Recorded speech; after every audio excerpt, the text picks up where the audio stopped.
Mhm. I'm very glad to see you all again. Thank you also very much for all your personal messages for me after my father passed away. Thank you very much. Everybody was touching my heart and giving me lots of strength. Actually, I'm sitting in his room now because I'm spending lots of time with my mother. So it's a new situation for me, but it's giving me lots of power and energy to see you, and that we can also, get new inspiration today by Sigrid, who is a wonderful personal coach and has a very, very interesting life story. I think we are going, hello Sigrid, we are going Hello. right Hello, into, everybody. yes, your life story. We will have a talk now for like 15 or 20 minutes with Sigrid about her life, because you know already that everybody can take a lesson out of that. And then Sigrid will have a keynote speech on how to escape negative mindsets with a very, very interesting method. I would like to start, Sigrid, with your start into academic life, when you started with college and to study economics. Because here are so many people who are also wondering which way should I go in life. Why did you choose, did you decided to study economics? First of all, Claudia, when I received your questions, I felt quite excited to answer all the questions. So I looked out in the snow, had a cup of tea, and it was a certain kind of self-awareness going through all the questions. So thanks for the beautiful questions. So the first question, I think it's a very good question. And I think, first of all, I think I had entrepreneurship in my genes. So my father was running his own business. So he had a certain kind of constructing and truckage company. So I was always surrounded, by the business of my father. And quite important was the members of the family of my father did run quite European important companies. So I was surrounded by people having their own companies, and I always felt extremely excited about it. I remember a situation, I was 16 years old, and we always had these family meetings, and I was sitting next to my uncles who were running that companies. And I was listening, I got big ears, and I was listening to their success stories and, especially getting to know the do's and don'ts about running a business. So first of all, I think it's really in my genes, being surrounded by that family.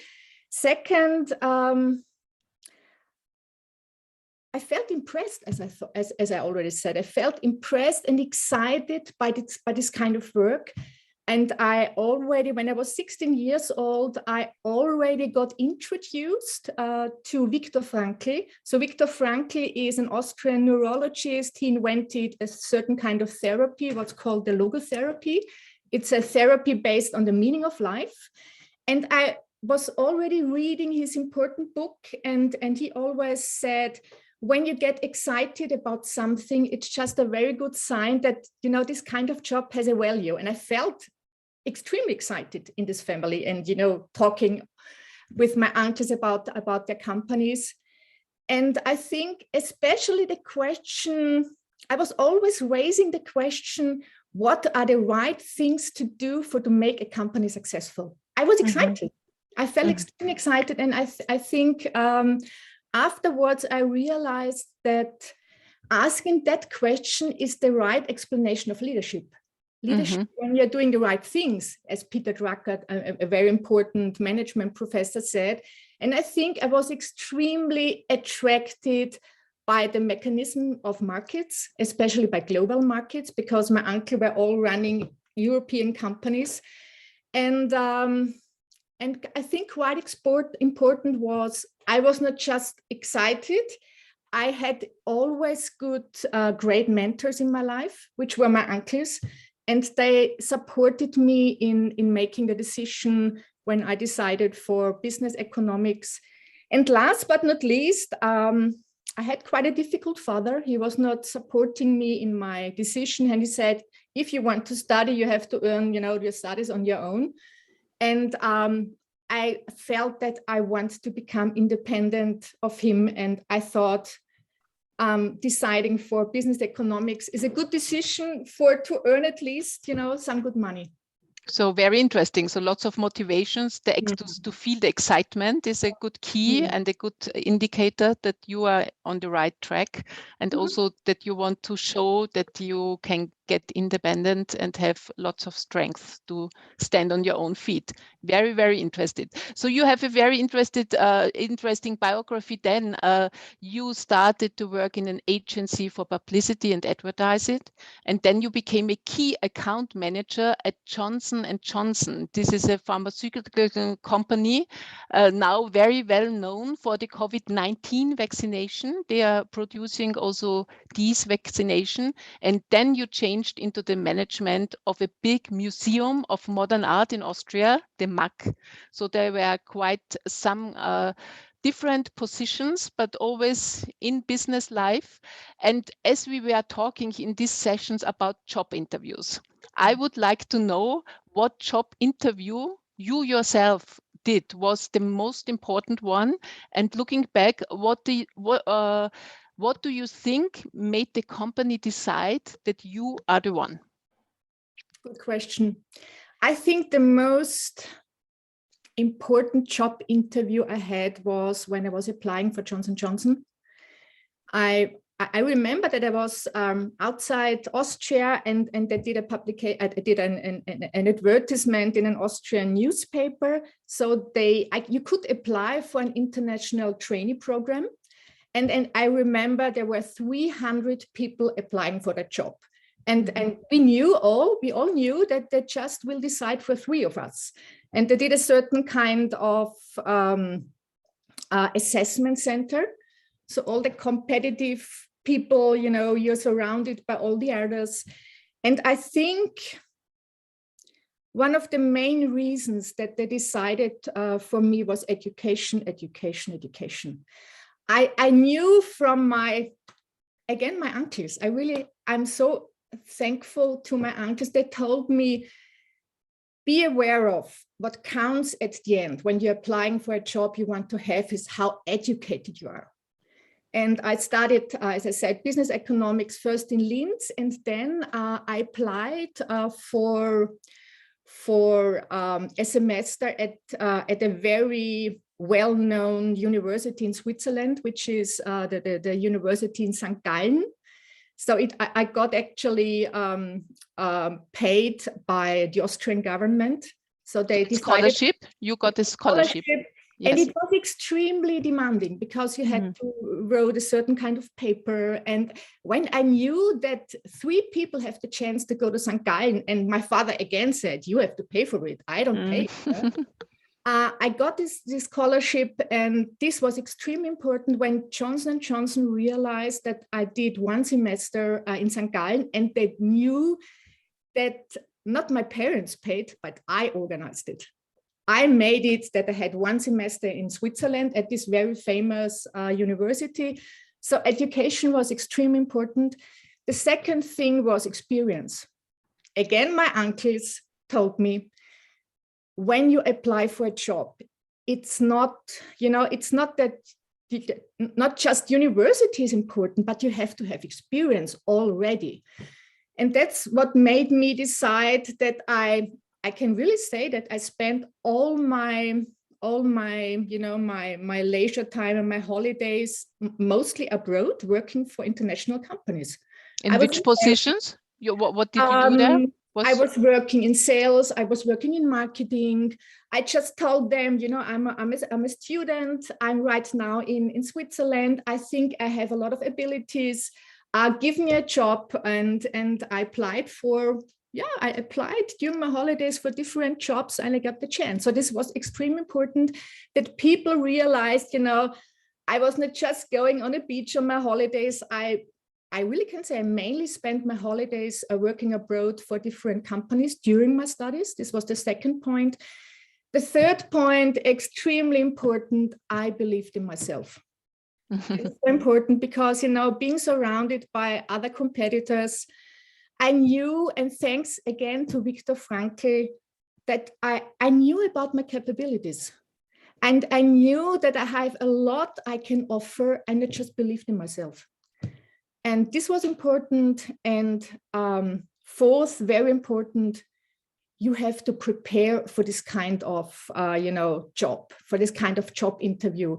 I had a very interesting, teacher in St. Gallen, and he just trained us in communication skills. He always said, be aware of when you make a speech, sure, the content is important, but 93% of your performance is based on your communication skills. So he trained us quite, quite difficult, but I was prepared for presenting myself based on his communication skills. And last but not least, I think, I don't know if it's good luck, but, I had really people in this assessment center, they really believed in me. Quite nice people. I remember, a person being responsible for Johnson & Johnson Austria, and he said, you're the first key account manager in Austria. Until now, we don't have one, but we believe in you and we give you that job. And I don't know if it's good luck, but I think this is, at the end, it was quite important. Mm-hmm. So you had a very high position then at Johnson & Johnson. Yeah. You were a key account manager, and then first I was key account manager. Johnson & Johnson has 3 different sectors. So there's the consumer business. We probably know all, the Johnson brand, and they have different consumer brands. So I was becoming a key account manager in Johnson & Johnson Consumer. Then after 7 years, I moved to the medical sector. The medical sector means that we had products, you'll know from a hospital. So we delivered all the products, from a hospital to the hospitals. And the third branch is the pharmaceutical business. So I moved after 7 years being a key account manager. I got an assignment by Johnson & Johnson Medical, becoming part of the management team. And I was the youngest manager with 29 years old. So really? You were only 29? I didn't know that. Wow, that's amazing. Mm-hmm. People believed in me. Yes. And I remember when we met, you were already a personal coach like you are now. And you were telling me about your time at Johnson & Johnson. You told me I was spending so much time in the plane because I had to travel, I think, to many countries in Europe, to Italy a lot. So what was how did you cope also with the pressure you had as a manager? Because you have certain budgets, they want to have you a certain turnover. There's lots of figures and lots of pressure to reach the goals of the company. I remember that in Johnson & Johnson, you get measured every day. You get a sheet of paper, and on the sheet of paper, you can read what's the profit and what's the loss. So you may daily get a sheet of paper, seeing what kind of profit are you doing, and you get measured every day. But answering your question, you can cope with stress, and I think it's quite a simple answer. You have to love what you do. Otherwise, you don't succeed, because, as you said, it's such a stressful job. You get such a lot of pressure. Sure, on the other hand, you have a lot of ownership, and you can decide, but you get a lot of responsibility. But sure, it's a lot of stress. Mainly in the plane, 70% of my time I was abroad, outside Austria. So I think the most important answer is you have to love what you do. Second important answer is, and it's based on a study, quite an interesting study. When you work a lot and you get the recognition, people working a lot without being recognized, they much more easily run into burnout than people who get recognized. So I think I got the recognition from... You mean appreciation, or what is recognition for you? Yes, to be appreciated. And, So I think I had a lot of people really appreciating my work. I gave myself also a lot of appreciation. And I think it's important, and I think appreciation is important. And the third thing that you can cope with stress is for sure life balance. That's extremely important. I always knew that even in very stressful moments, what I have to defend, and which was my relationship, my family, sports, culture. So I always was really taking care of these points, because life balance is extremely important. Otherwise, you run into a big burnout. Mm-hmm. So there, you really took care that the work balance, work-life balance is working out. So here we have like Anuradha and Kenai, you are studying commerce. So maybe Anuradha, you want to go for business administration, I think. So it's a little bit the same field.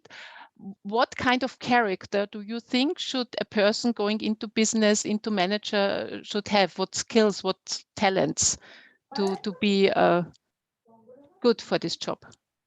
I think, as I said, I mean, you get a lot of ownership. You can really, decide, but I think you have to be able to take responsibility. I mean, this is not always easy, because you have to do big decisions and you really get big responsibility. I think you have to be a person that is really able to take responsibility. This is quite important. The next point I think is quite important. You need to be structured, because as I already said, Peter Drucker, the management teacher, said leadership is when you're doing the right things. So you have to know what are the right things. So without knowing that, you easily fail. And I think you need to be structured. This is quite important. Based on that you are in a quite competitive business, again, I think you need a lot of self-confidence, because, you're always surrounded by, not always, smart people. And as I said, it's an extreme, as I just can describe Johnson & Johnson, it was an extremely competitive environment, and you need a lot of self-confidence. This is quite important. And I think also not very many women in these positions. Nobody, I think it was. I was the only woman in management. So this was, especially when I started in J&J, it was unusual. As I said, I was the first female and the youngest woman as well. So, but I really felt what competition means. So you need a lot of self-confidence. And the next point is, I think you must be really prepared to work. It's not a 9 to 5 hours work. You work the weekends. You're never at home. You're always abroad. So you have to be prepared to work extremely hard. We were talking already lots about jobs and motivations, and I remember Kenai also told us he wants to work at the stock exchange one day, because for him his salary is very, very important to get the motivation to work. So, and this is normal. Many people work for the money because they want to have a better life for themselves and their families. You told me also one day that you earned a good salary being a manager. So was this also an important motivation for you? No, as I said at the beginning, I understand that people want to earn good money, but we know by Maslow, he's a professor for motivation, that just salary is not enough. I think you have to be excited about what you do, and sure, I think you should be paid, in quite a good way. But I think just salary shouldn't be the only motivation. I think you should love what you do. Yes, it should be a mixture. And you got a big gift by this job because you met your husband. Yes. selling items in the hospitals for Johnson & Johnson. You met Dr. Peter Waldenberger, who made the operation of Surovi, and yeah, this is due to your management job. You met your big love in life. I remember I was working in Vienna. He was in Innsbruck, so quite far away. I had to take the aeroplane. I was like, oh God, I have not to go to Innsbruck, meeting a customer. And then I saw him. Fine. This is a very romantic and wonderful story. But before we start with your keynote, I would like to mention a very big step in your life, because now we heard about your management life, your big business career, and one day you stopped with that and said, no, I want to lead another kind of life. I want to become a personal coach, and you changed your whole profession. I think it took a lot of courage. Why did you do so? Was it too stressful to be part of this very tough business life? Sure, it was stressful, but it was not the main reason. The main reason was that this kind of job didn't give me any more meaning. Because in J&J is like that, when you're quite successful, in a country, you get an assignment, in the headquarters, or being responsible for a much bigger company or country. And I felt it doesn't give me any more meaning. Career is not yet, because after 17 years in J&J, I was looking for something different. And my decision becoming, running my own business and becoming a professional coach was mainly driven by a quote that says, the biggest thanks to your teachers is to pass all the things you have learned and all the knowledge and the experience to others. And this was, and a teacher I really loved a lot told me that quote, and I think it's true. I reached a certain age when I felt I have to share all my knowledge and my experience with others. And this was one of the main reasons. And second point why I decided for becoming a coach was that I experienced, especially in my J&J time, that I loved. J&J is Johnson & Johnson, just to explain. I'm speaking in Johnson & Johnson. I was guiding people more than 25 years, and I felt for myself I love it, and I think I was quite good in it, and this was another point why I decided for becoming a professional coach. And when I did my coaching training for becoming a coach, I did my exam in US. And you get supervised also in the decision what kind of profession would be perfect for you. And all these guys told me, I think you should become a professional coach because I think it's the right for you. So I got it from all different sides. But the most important was that I felt it inside myself that this would give me a real big meaning. A beautiful story. So, Sigrid is, she already helped some of you, and she is always ready if you want to have a personal coaching with some question, no matter what, to have a personal session with you. I just want to mention again, because you see how she is, how do you say, the passion for what she's doing. I just, at the end of our talk, I would like, because I know you are helping people in so many situations. So some, they don't know which kind of job or which kind of studies they should make, and other, they are having a really deep personal crisis. You also helped me now today. We were calling with my grief. But what was the most touching? Can you tell me one very touching story where you say that you could maybe turn the mindset of this person and help to see the light again? I think a very touching story I told you today when we were calling each other was the wife of a patient of my husband.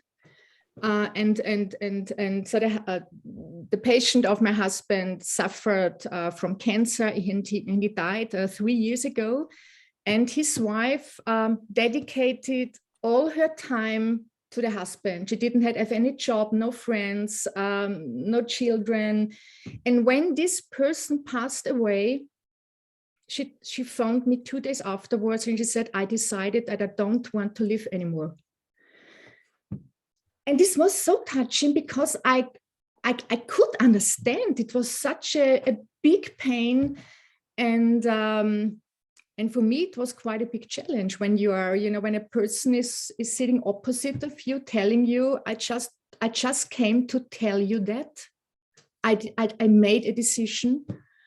And for me, it was extremely touching that she came 3 times a week, because at the end, after 1 week, she told me, I would like to work on myself, that I will find another meaning in my life. And after 3 years now, she's happy. She found a different, she lives a different life. Sure, there's the pain, about her husband, because she loved him a lot. But she said, I realized that there are different ways of finding a meaningful life. And I'm so happy now that I found one. And this was for me extremely, extremely touching, a very great and strong woman, really. Very rewarding, beautiful story. Thanks a lot, Sigrid, giving some insights into your very exciting career and your life and your passion for coaching. And so for today, you prepared a lesson about the work of the author Byron Katie about negative mindsets and how to delete them. Claudia, thanks a lot about the questions. I think I felt, even answering the questions, I felt extremely excited. Thanks for beautiful questions. Thanks a lot. You're welcome. Good. So we start now. Are you prepared? Yes, okay, good. I upload my presentation.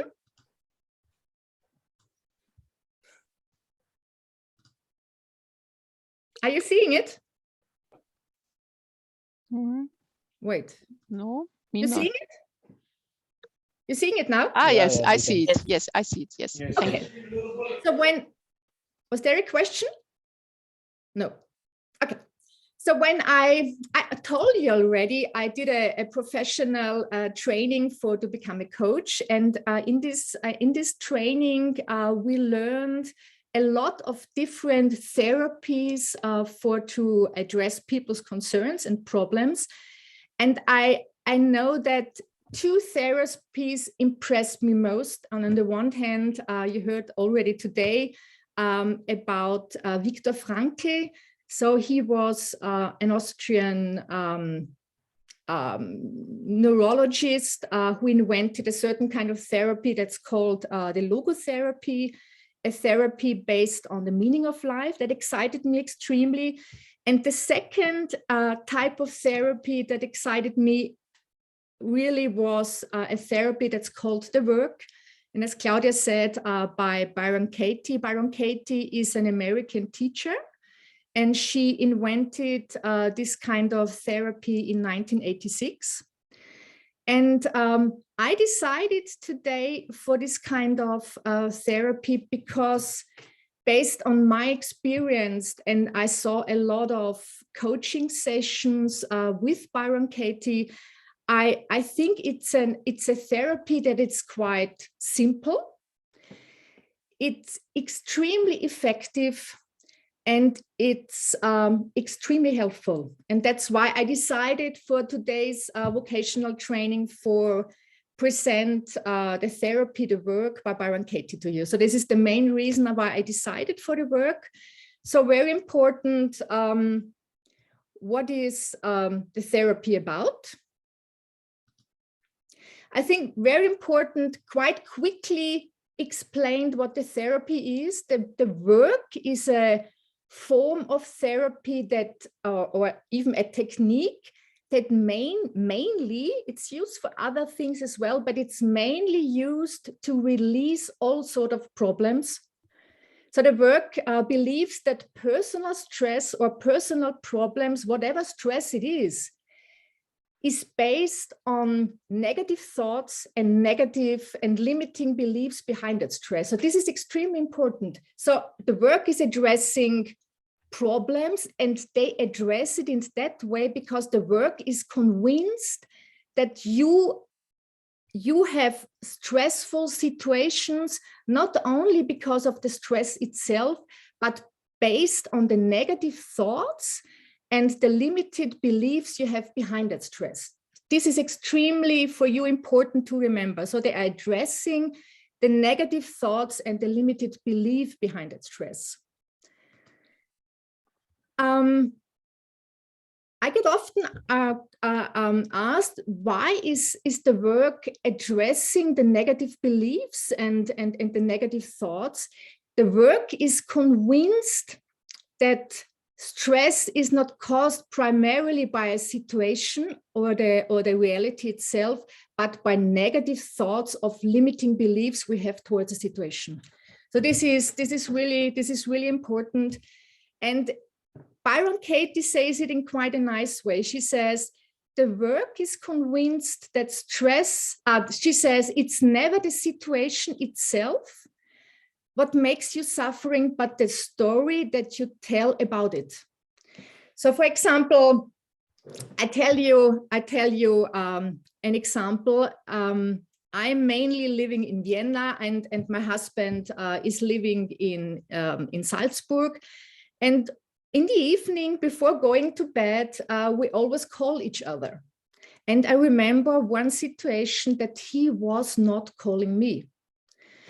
And you can think, okay, when he's not calling me, it's not a big deal. But the problem was not the situation itself that he was not calling me created stress, but the thoughts I had towards the situation. I thought he was not calling me because probably he had an accident, because he's quite a fast driver. So I saw him really already in the hospital, and this was causing the stress. Not as I said, that he was not calling me. It was the stress was caused by my negative thinking and by the negative belief that I saw him in the hospital. And reality was different. He just forgot his mobile in the procedure room. So he's a medical doctor. He forgot the mobile in the procedure room. And this was the reason why he couldn't call me. So he arrived quite late. We don't have another telephone in our house. And this, I think, is a good explanation of what Byron Katie says. It's never the situation itself that makes me suffering, but the story that I tell myself about it. And this is so important. And I think it's for you, it's quite important to know as well what means story, what means telling a story. So Byron Katie says, a story means that whatever happens to us in whatever situation we are, we can't experience the situation, so the reality in an objective way. So we just can experience a situation in a subjective way. So what it means is we are always interpreting a situation. So for example, we all of us could be in the same situation, but how we experience the situation is different because everybody is doing different interpretations of the situation. And she always says, when you have a positive interpretation, everything is fine. But the problem is, and we can talk right now hours about the reason, the problem is that we tend to have negative interpretations of situations.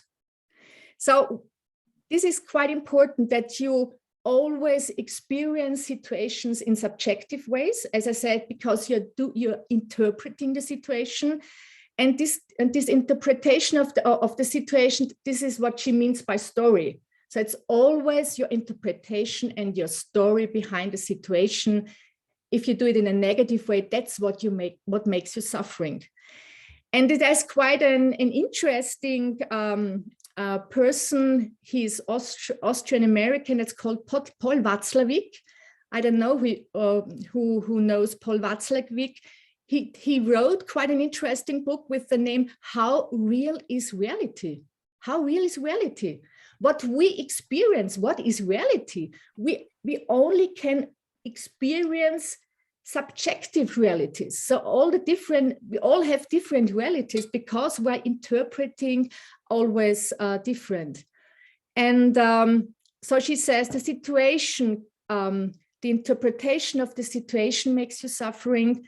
And quite interesting is Epictetus was a Greek philosopher 50 to 138 years after Christ. And he said it in similar words. We are disturbed not by what happens to us, but by our thoughts about what happens. Do you understand what it means?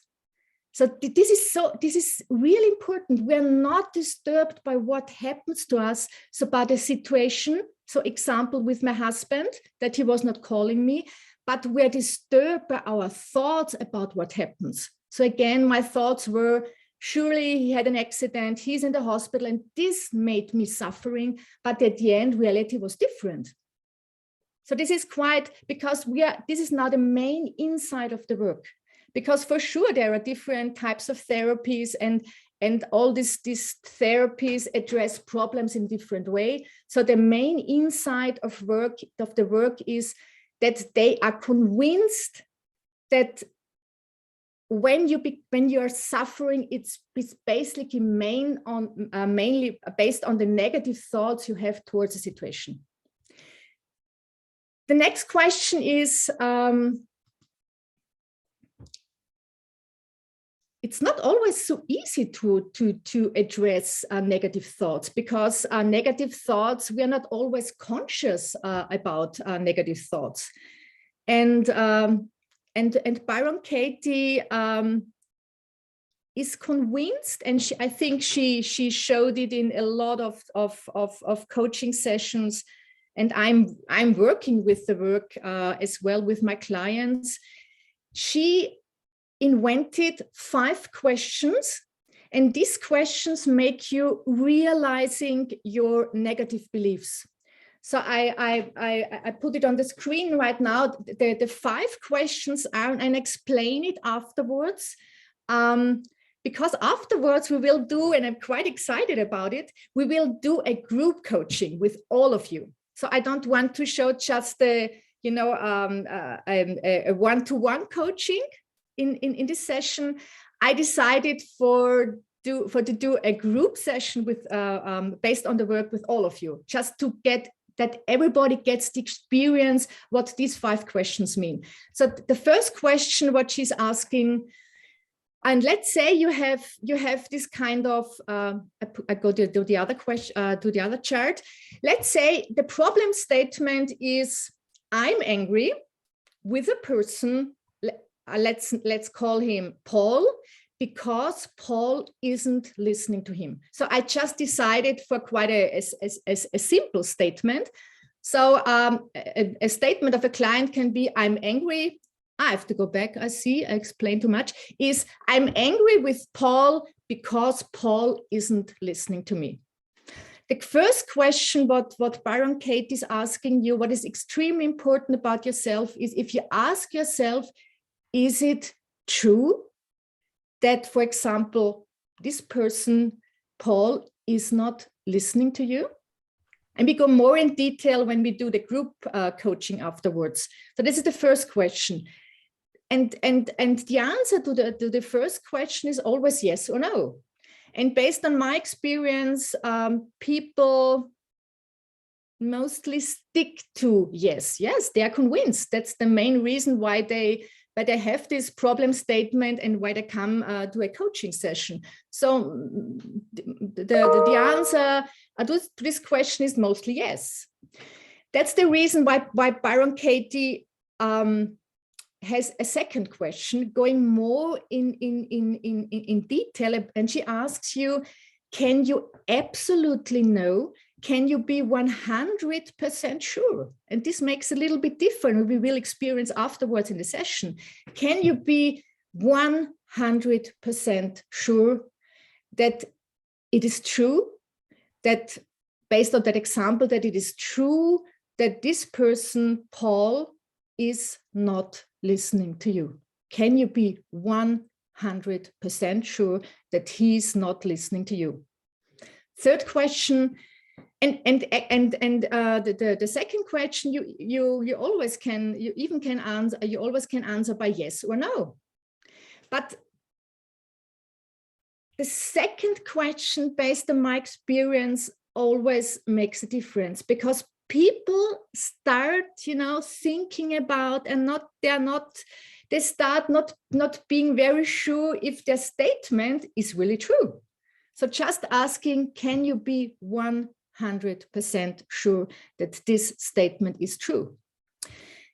The third question is quite a powerful question, because it makes you aware of that your negative belief has a reaction.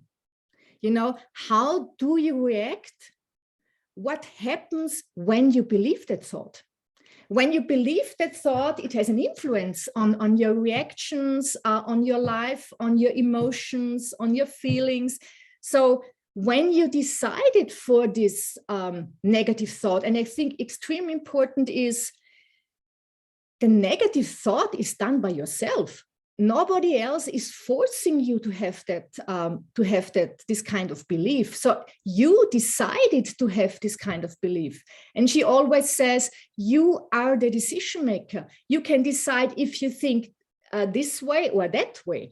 And in the third question, this question makes you aware of that this kind of belief has a reaction. It has a reaction on your life. It has a reaction towards a person.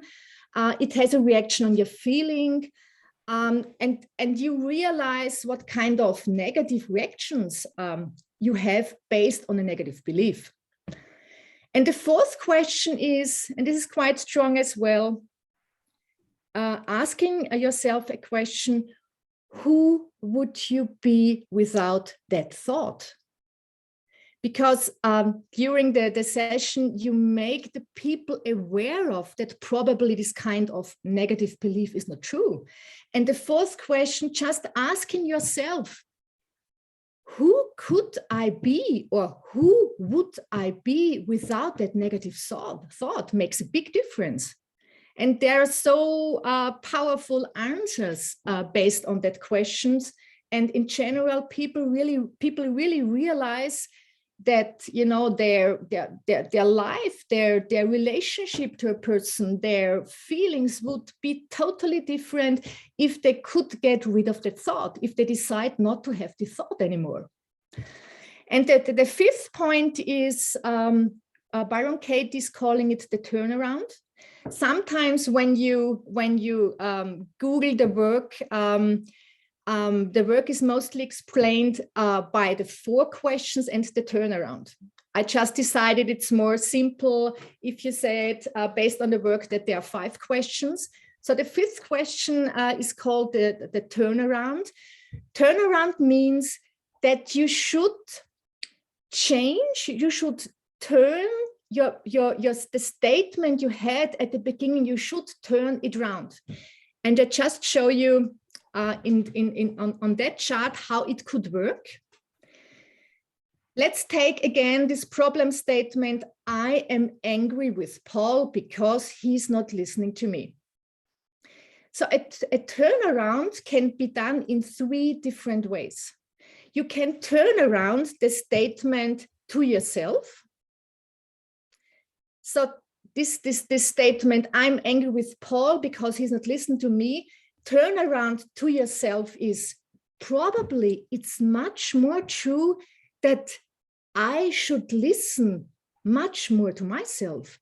I should not blame Paul that he's not listening to me, because I realized, and this is, and you know, you really realize during a coaching session, a client realizes, you know, probably it's much more true that I should listen much more to myself. It's much more easy to blame another person that he's not listening to me, but probably I should much more listen to myself. Second turnaround can be to the other. So using that example, not Paul should listen to me, but probably I should listen much more to Paul. So again, it's much more easier to blame another person than realizing, you know, that the reality, it's much more true that probably I should listen much more to him, to another person, instead of blaming him. And the third turnaround is that you turn around the statement to the opposite. This means, so based on that, Paul is not listening to me. The turnaround to the opposite can be, probably it's much more true, realizing that Paul is listening to me. And I think this is quite, so these 4 questions, going through the 4 questions, leading clients based on a problem statement, during the 4 questions, people change. And people change in their statements, and especially after the fourth question, asking about the turnaround and just offering turnarounds and just offering, probably based on what you said, that Paul isn't listening to you or your husband is not listening to you. Probably it can be much more true if you ask yourself, probably you should listen much more to yourself. Second question, it can be probably much more true that you should listen much more to the other person. And the third turnaround, offering you the turnaround that probably you are just not aware of, that a person is listening to you. And probably it's the opposite, the person is listening to you. And I just realized in my coaching sessions that it's not important that you have the most turnarounds, but you realize, and it's quite interesting how quickly you can feel it, that you find the turnaround that penetrates you the deepest. You immediately feel what turnaround is much more true than the first statement you had. So do you have questions to these 5 questions? So again, the work is convinced that behind a personal stress is always a negative belief, and are always limited thoughts. And the work experienced, in thousands of coaching sessions, because the work is now a therapy really well known all over the world. They are convinced that you can address your negative thoughts best by asking you 5 questions. So the 5 questions again are: is it true? Can you absolutely know? Are you 100% sure that your statement is really true? Third question: how do you react? What happens when you believe that thought? Fourth question, very powerful: who could you be, or who would you be without the thought?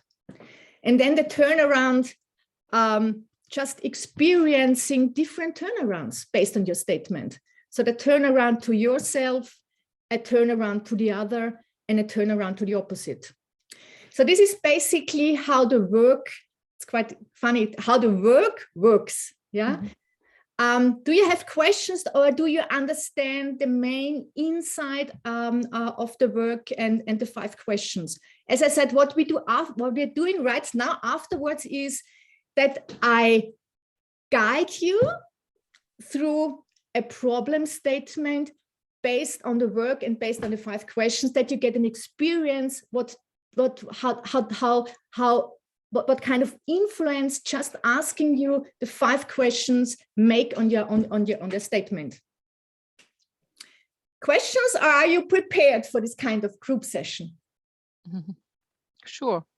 Yeah. So, but for me, it's important. So far, you understand what the work means and the main insight of the work. Good. So,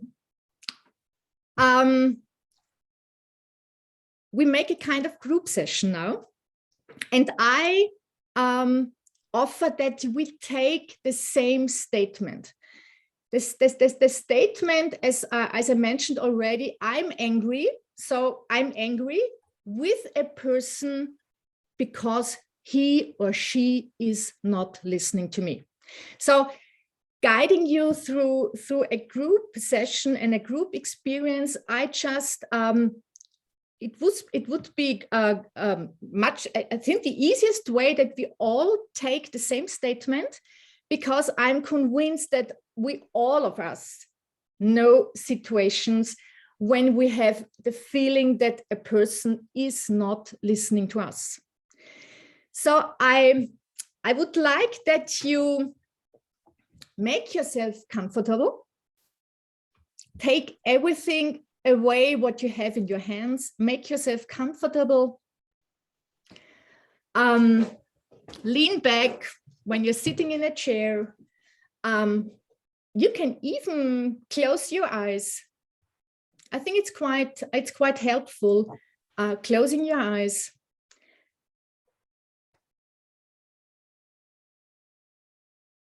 and think about an example. An example when, so think about a situation with a person when you got the feeling that this person is not really listening to you. Realize what kind of feeling you have.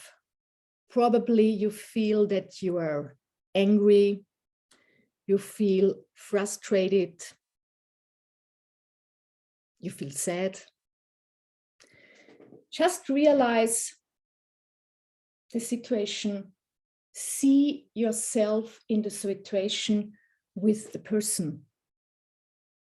Feel what you feel, that you're angry, that you're sad, frustrated, and feel that you think that probably the person is not listening to you. And I ask you now the first question.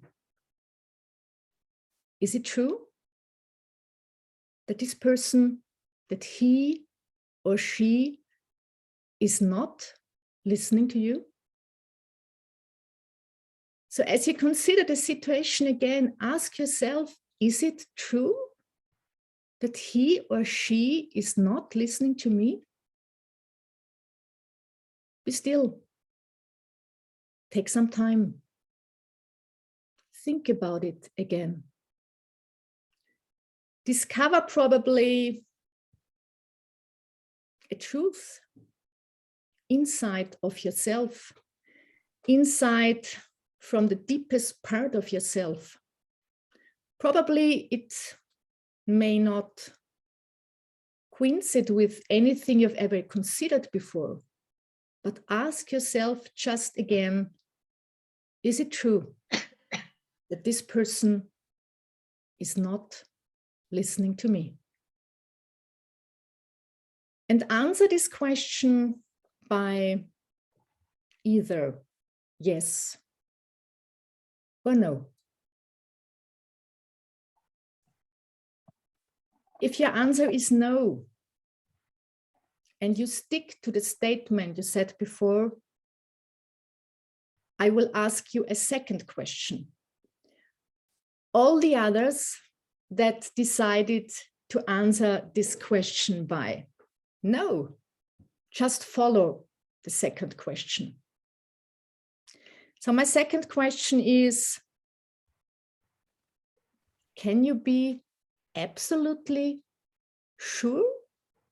Can you be 100% sure that this person is not listening to you? Can I ever really know when somebody is listening or not? Another question that could help you in answering this kind of question: how do I know that somebody is listening or not? Am I probably sometimes listening, even when I appear not to be? So can it be, even when it appears not to be, that someone is listening to you? Be still. Think about these questions. Can I be really 100% sure that this person is not listening to me? And again, you can answer this question by yes or no. But probably asking yourself already different questions. Probably your answer is now different. Again, is it still yes? Did something change? Did it probably become no? Is it probably like that you're not 100% convinced? So just realize what is inside of yourself right now. I'm asking you now the third question. The third question is, how do you react? What happens when you believe that thought? That this person doesn't listening to you.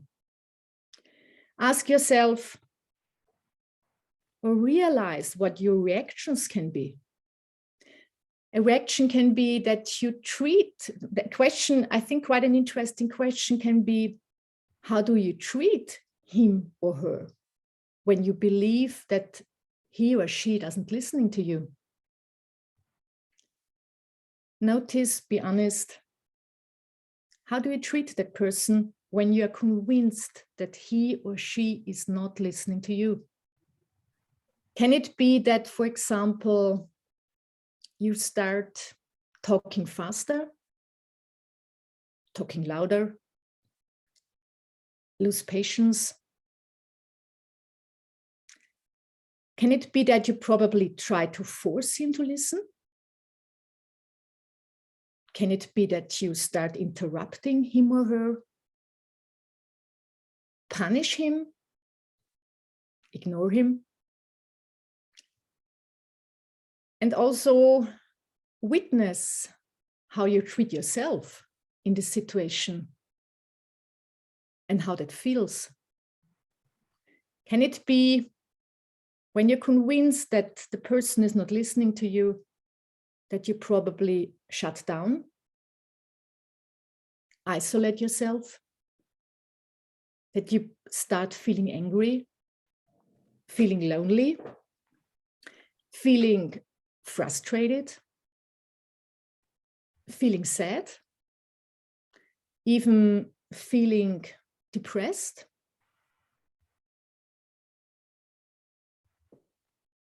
Listen to all the different reactions when you are honest with yourself. That believing that thought, and again, it's just your thought, you decided for that thought. And you can't be 100% sure that this thought is true. But true is that this kind of negative belief makes an influence on this person and makes an influence on yourself.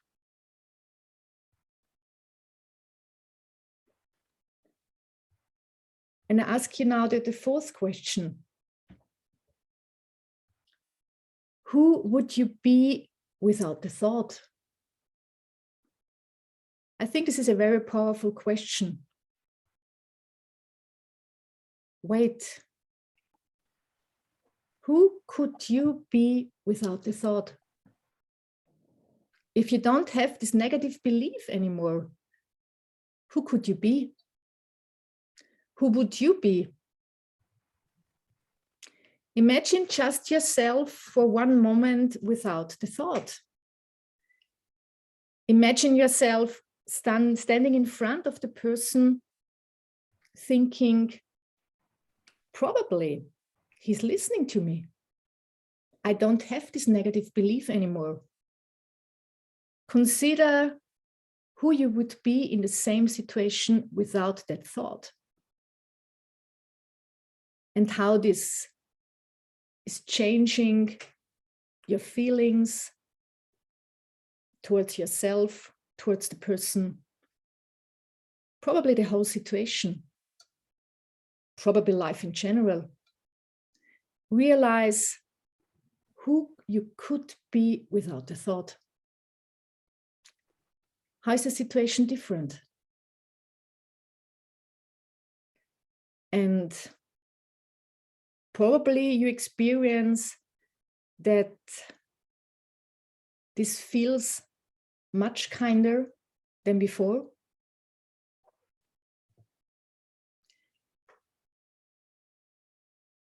And now I ask you the fifth question. let's try to do the turnaround. Ask yourself, the first turnaround to yourself. Ask yourself,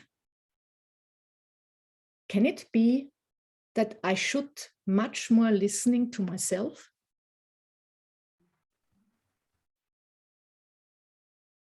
Realize if this kind of turnaround is probably much more true. Probably sometimes it's true that the person is not listening to you, but probably it's much more true that you should much more listen to yourself. Listening to that there is something inside of yourself you should listen to for whatever reason. Ask yourself if probably this is much more true than the first statement you had. Try to see yourself in the situation with the person and just identify 3 examples of how you don't listen to yourself. See yourself, see that person, and experience examples with that person where you don't listen enough to yourself.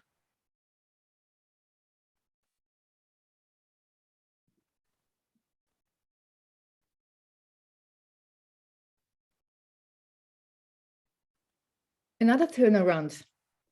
Turn the sentence around to the other person. Can it be that not just the person should much more listen to you, but probably you should listen much more to this person? Quite often, I think we blame another person by not doing something. And we realize that we are not good at it either. It's much more easier to blame a person than realizing that we are not good at it either. And if you realize that probably it's much more true that you should listen much more to the person, see yourself again in this situation with the person and find some examples of how you don't listen to the person. Are we realizing situations where you should much more listen to the other person instead of blaming him or her?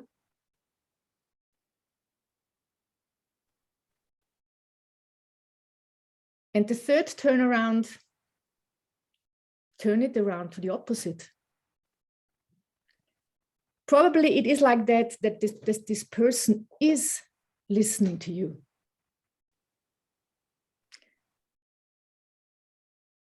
My question is, can I ever really know when someone is listening or not? And how do I know that somebody is listening or not? Am I sometimes listening even when I appear not to listen? So what makes me really sure that this person is not listening to me?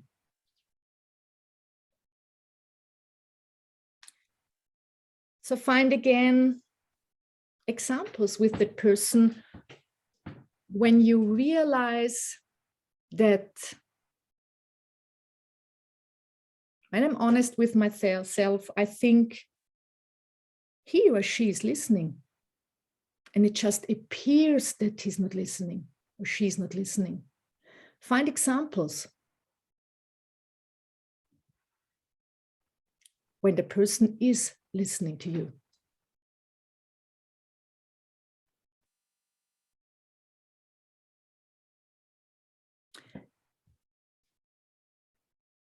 So after all the questions,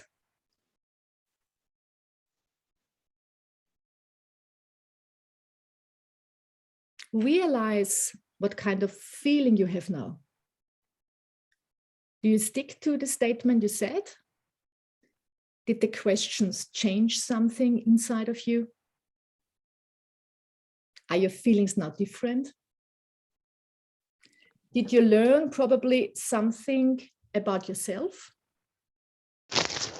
Probably something about the other person? And just realize how probably it feels different after asking yourself the 5 questions. Maybe we can get some feedback of our coachees if anything changed. That's what I wanted to ask you. Okay. It was quicker than Okay. I have. So interesting would be, give me a feedback. Did you experience some changes?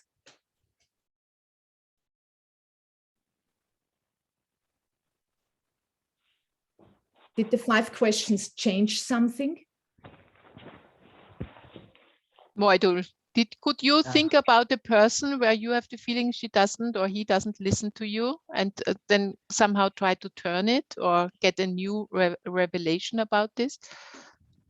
Yes, I was thinking about there is a ground nearby, basketball ground, where I usually go every evening to play basketball, and I'm always angry with them because uh, they always keep on practicing, and I always want to play a match, but they don't want to play. They want to start it late, and I always get angry with them because it gets darker soon, and then we are not able to play the match for a long time. So I am always angrily telling them that let's start the match, but they will be keep on playing, I mean practicing and not start the match. Okay, so I realized that uh, like in a normal time when we are not playing, then I should tell them convincingly that and explain them that we should come early and practice, and then we should start the match as fast as possible and not waste time, because it gets dark and then we are not able to play for a sufficient amount of time. Mm-hmm. I think it's a great example. I think Michael, because we are working we already worked in different coaching sessions, and it's very similar to our coaching sessions before, that you realized for yourself that you should listen much more to yourself and you should communicate that. True? Yes. It's quite interesting Yes, that exactly. your experience fits perfectly to the experiences in the other coaching sessions. You have something to say, and you should say it. Yes. You should. I think you should speak up, and that's what you experienced again in this kind of group session, isn't it like that? Yeah, exactly. And I should say it politely. And you say it politely, as we and said they will last definitely time. listen to me. Yeah, it's true. It's not only to say something, but the way how you communicate it is extremely important. As you said, it makes a big difference if I say it in a polite way or in an impolite way. But I'm quite happy about you, that you experienced again. So this was the turnaround for you was, I should much more listen to myself. Isn't it like that? Yes. Was it the turnaround that really got you quite deep? Yes, I don't tell them properly. When I'm on the ground, then I'm always like in a hurry. Okay, let's start the match, and I'm always like I'm always kind of furious. Start the match. We don't have we will not get much time to play the match for a long time. Why aren't you guys not listening? I'm always like that, and they don't listen, because I don't tell them politely. Yeah. But And Michael, they don't I should listen. Yeah, they don't listen because you're not listening to yourself. Yes, I didn't. How should they listen to you if you keep the things which are important for yourself. If you keep them inside of yourself, you should say it. It's so interesting. I think the work is really interesting because you are realizing, or I experience now with you, that how should they listen to you when you don't say what is important to you? So did you change now your way of communicating, Moidul? Do you speak in a different way to them? Yeah, and this one I did not speak, but I should. Now I was imagining this situation while Sigrid was telling us. I was imagining the situation, and I realized that I should communicate with them this one politely before the match starts, when they are polite, and when we are in talking terms, and not on the ground and I'm frustrated with time constraint. Because then I'm not in a mood to talk normally.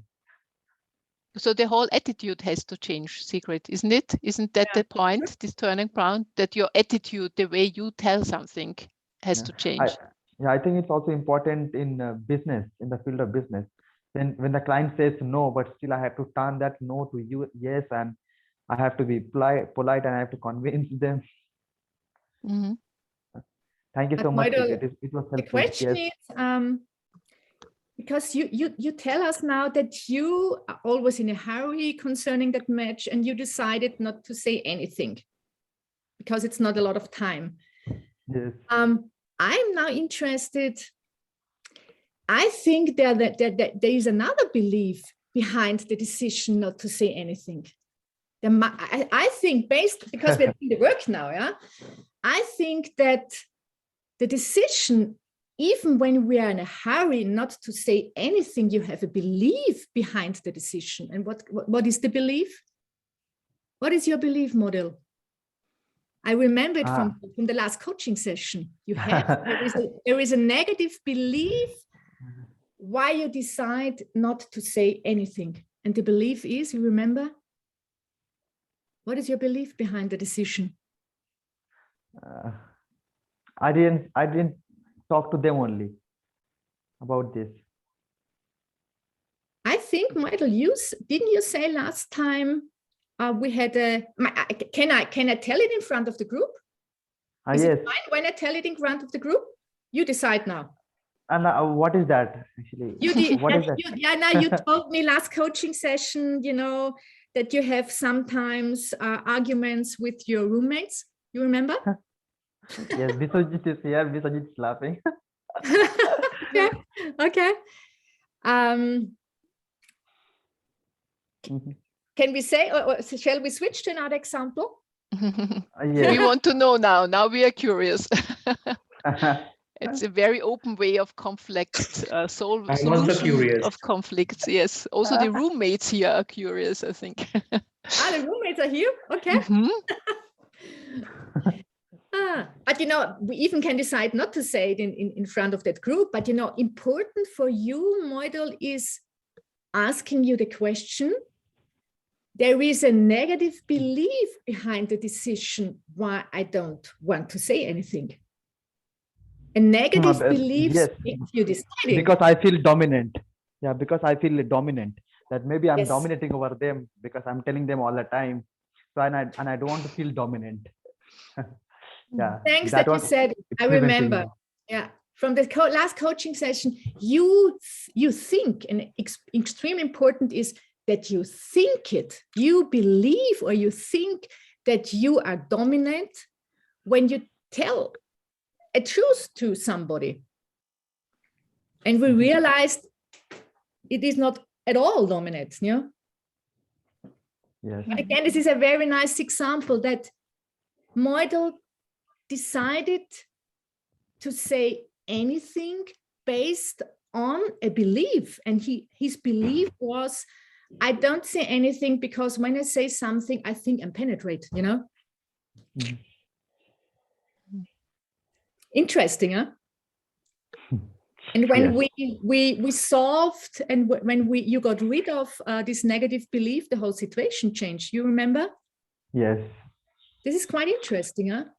Actually, it was a story which I was creating in my mind, and that was preventing me from talking, because I was feeling something on my mind, that maybe I'm kind of behaving like a dominant person over others. So, so it's the thoughts that was preventing me. Great. I remember, I even wrote it down that you said a story is a thought I make in my head. And that's true. You told me last time, Model, and I think you're absolutely true. A thought is something you make in your head. And this thought, which was, by the way, not true, was preventing you from saying something. Yeah. I think it's so powerful, just a negative thought, which at the end is not true, prevented you from something quite important to do. Yes. And Yeah, I think the great. five questions are very important, and also the last one, the turn around. I mean, if I just turn the statement and just change the subject into object and object into subject, it will be really helpful. I mean, like what others should do, if I just change it to like what I should do, I think then I can see the roots of the problem. So, Model, which was for you the most powerful turnaround? What I should do. What you should do. So you should much more listening to yourself. Is it? This was the turnaround. Yes. So, and probably, as I said, this is much more true than the statement you had, huh? Yes. Man, for all of you, surely, there are some situations, or there will be situations when a person is not listening to you, but probably much more. It is true that you should more listen to yourself. And as I said, I just experience with clients and even with myself that sometimes, we know what our job should be with ourselves, and it's just not very comfortable. And we just, blame other people that they should do this kind of job instead of I should do it. So it's much more easier to blame another person. He or she should listen to me. But, as you said, Model, for you, a very powerful turnaround was, I should learn to much more listen to myself. And I think, Exactly. this is really a truth for you. And we realize it in every coaching session. Huh? And you realized, when I really learned to much more listening to myself, what the situation, how the situation is changing, how a communication is changing, how my life is changing. So listening to myself and just saying it. And as you said, sure, communication skills are important. So listening to myself, saying it, and saying it in a polite way. I think it would be good to take another situation, for instance, failure, having an exam and being not confident or something. Is there anybody who would like to make this turnaround with a problem or a situation he is not or she's not really able to cope with out of college life or something where you don't feel confident? Because this is, now your example, Anuradha, when you are going to have exams, you told us very soon you will going to have very big exams. Is there anything, sometimes do you discover a negative mindset thinking about this date and this exam? No, because I am well prepared now. So you are 100% confident. Yes. Oh, good. That's great. But just for all of you, we have, first of all, you get a homework. And you will get, you can choose, statements or negative beliefs, what you have. And we can share your experience in the next vocational training next week. So you will get experience based on a statement you choose for your homework. And if you don't have an example right now, you can think about a problem situation and we can do it next week. Because today I wanted just to explain what the work means. I wanted to explain what the 5 different questions mean to address negative beliefs. And I wanted to give all of you, based on a simple statement, an experience. But again, if you don't have an example right now, you can think about it and have an example prepared next week. And besides that, you know that I'm offering being even a personal coach for you. So when you realize a problem situation, we always can decide for a personal coaching, as Moidul did sometimes, and Anuradha. So I just can offer my time for you to make the work just in a face-to-face coaching session. But again, I think to understand it, you need more examples, I would say, because the example somebody is not listening is one, but there are so many situations in life where you might feel not secure or somehow hesitating. So like Surchu, you are now in a new college, a big university.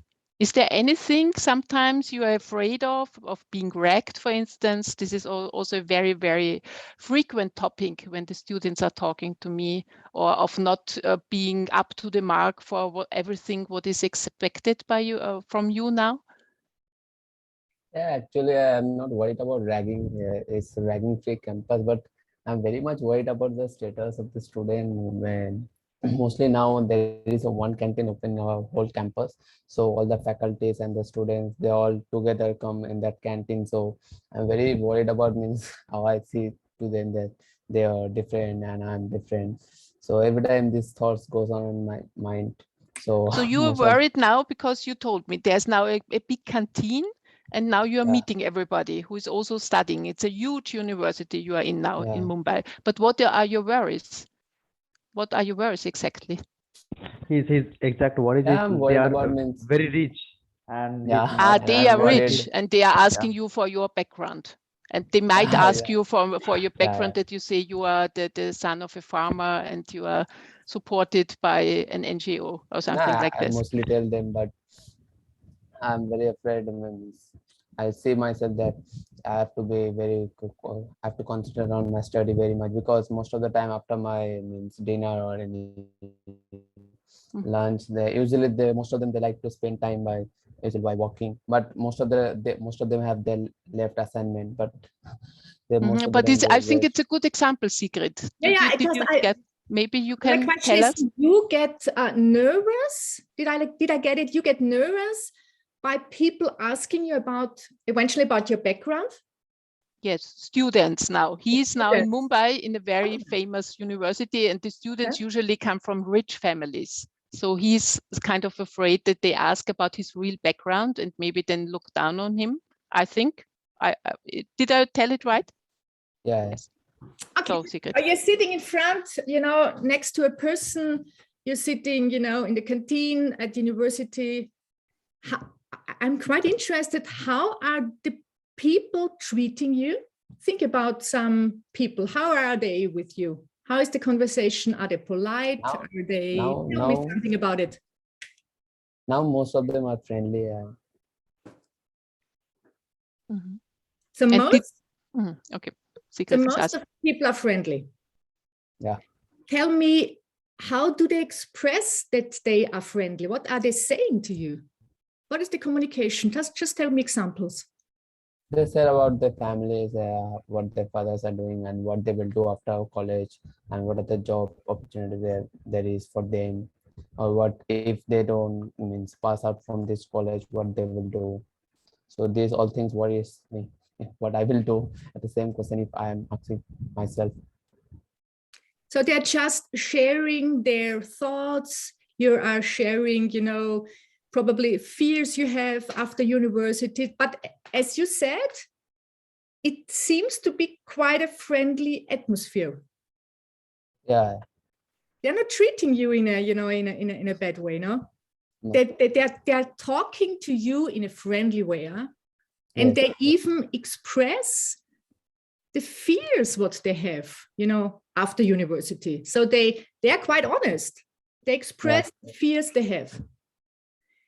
And now you have something, and this is important, you have something in your head that they probably could think I'm different because my background is different. This is the thought what you have. Did they ever said it? Did your friends ever mention that you are different because probably your background is different to them? Did they say it once? I mean, just we repeat it again. They never said even once that you are different because your background is different to them. So it's a thought, it's a limited belief, it's a negative thought what you just have in your head. Do you realize it? That this kind of thought is made by yourself. Nobody else told you. Nobody said that. The opposite. They think you are part of the group. They treat you, the same like others, and they never think that you are different. It's just you decided for that thought. You think that you're different, but they don't think like you think about yourself. I ask you now the question, can you be really true, 100% true that they think you are different based on your background? No, huh? No. So that this statement, what you thought before, is no more true, huh? Yes. Another question, and this is quite important, yeah? When you believe in this thought, I am different, or they think I'm different because my background is different, realize about yourself what kind of influence this negative belief has on your actions. How do you behave if you believe that you're different? Try to be honest with yourself, because I'm sure this kind of negative belief has an influence on your behavior. How do you behave different? Because I'm sure that that this negative thought has an influence. Realize how your behavior becomes different. Can you just tell examples? How this negative belief changes your behavior? Yeah, no, usually I see the difference in clothing when I go to the canteen. So this brings a lot of difference in me. Usually I think I will not go to the canteen. I will tell my friends to get my food here, so so that I don't have to wear nice clothes and go to the canteen. Unbelievable, huh? I mean, I'm really touched now, because I mean, I don't know you, but I think you're such a nice person. And even I think you have a nice t-shirt. And having this negative thought, this is unbelievable, huh? Prevents you from going to the canteen because you think your background is different and your t-shirt is showing it.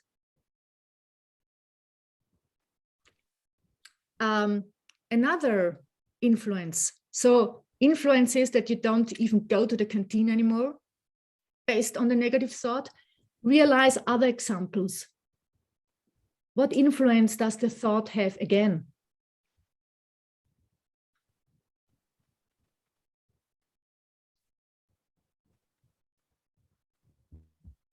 Another example can be like I'm very weak in Hindi. Not too much weak, I can speak with them, but usually means when they speak to me, so I don't talk to them very much. But I always means try to talk to them so that I can improve. So most of them are here from Mumbai, and most of them they speak Hindi. So usually I try to be quiet and not to speak most of them with most of them. So this Yeah, is but I also feel right now, I feel heartbeats really right now, and it's always a good sign when I feel your stress. Huh? I mean, you said right now that it even prevents me talking to them.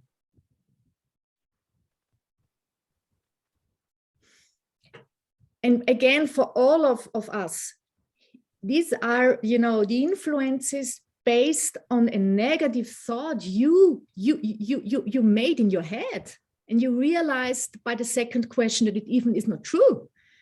But you know, the reactions are so extreme. So that the second reaction, what you realized is that it prevents you from talking to others.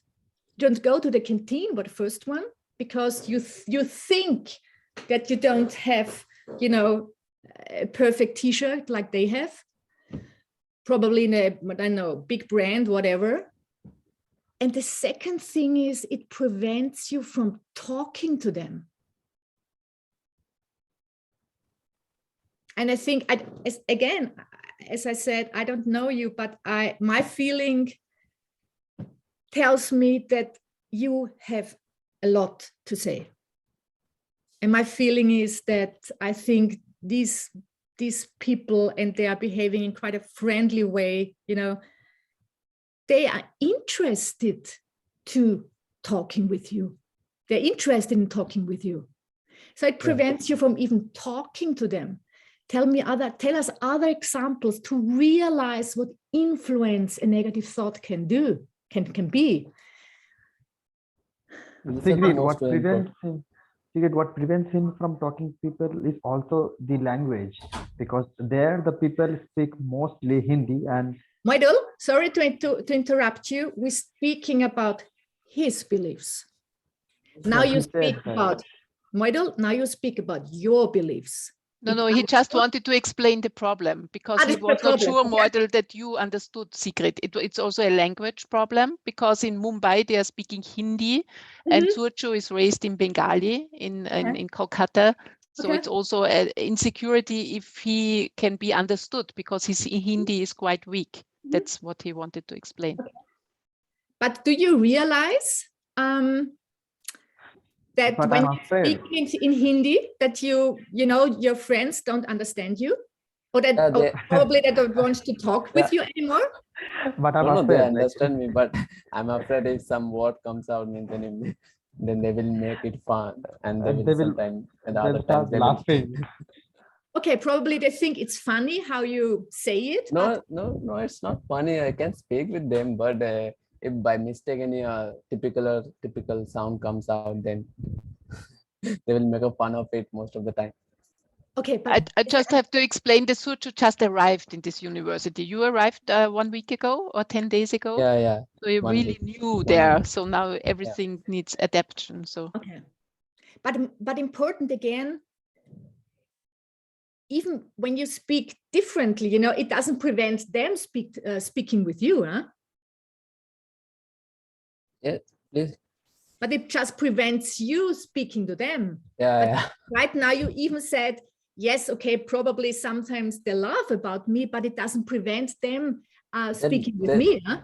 They don't laugh, but I think that if some sound comes out from my mouth, whether it's not a proper word, then they might make a fun of me. Does this negative belief make any difference to how you feel? So it doesn't influence your feelings when you believe, you know, I'm different to them because my background is different. So it doesn't, just my question was if it influences the feelings, your feelings about yourself, probably. Yeah. Huh? Yes. How do you feel when you believe that thought? I feel not to speak with them. You make yourself smaller. Yeah. You think that you are not that important as they are. But you know, again, you make yourself smaller. And there is no reason for making yourself smaller. And as you said, is they even show it, you know, it's just again the thinking in your head. But another question, who would you be without this kind of thought? Who would you be without your interpretation? Who would you be without the story, as Byron Katie said, your story that you think you are different based on your background? Who, let's say you take the sentence and you realized already in the second question that it is not true, but who would you be without this kind of sentence, this kind of belief? Who would you be? I would be an equal student like they are in the college. Again, you said you would be the... I would be a Equal, gleichwertig. Yeah, you're equal. Without this sentence, you feel that you are equal to them. And shall I tell you something? It is the truth. You're not different at all to them. You know, we can talk now for hours why you are, you know, equal to them. But important is, without that thought, you feel equal to them.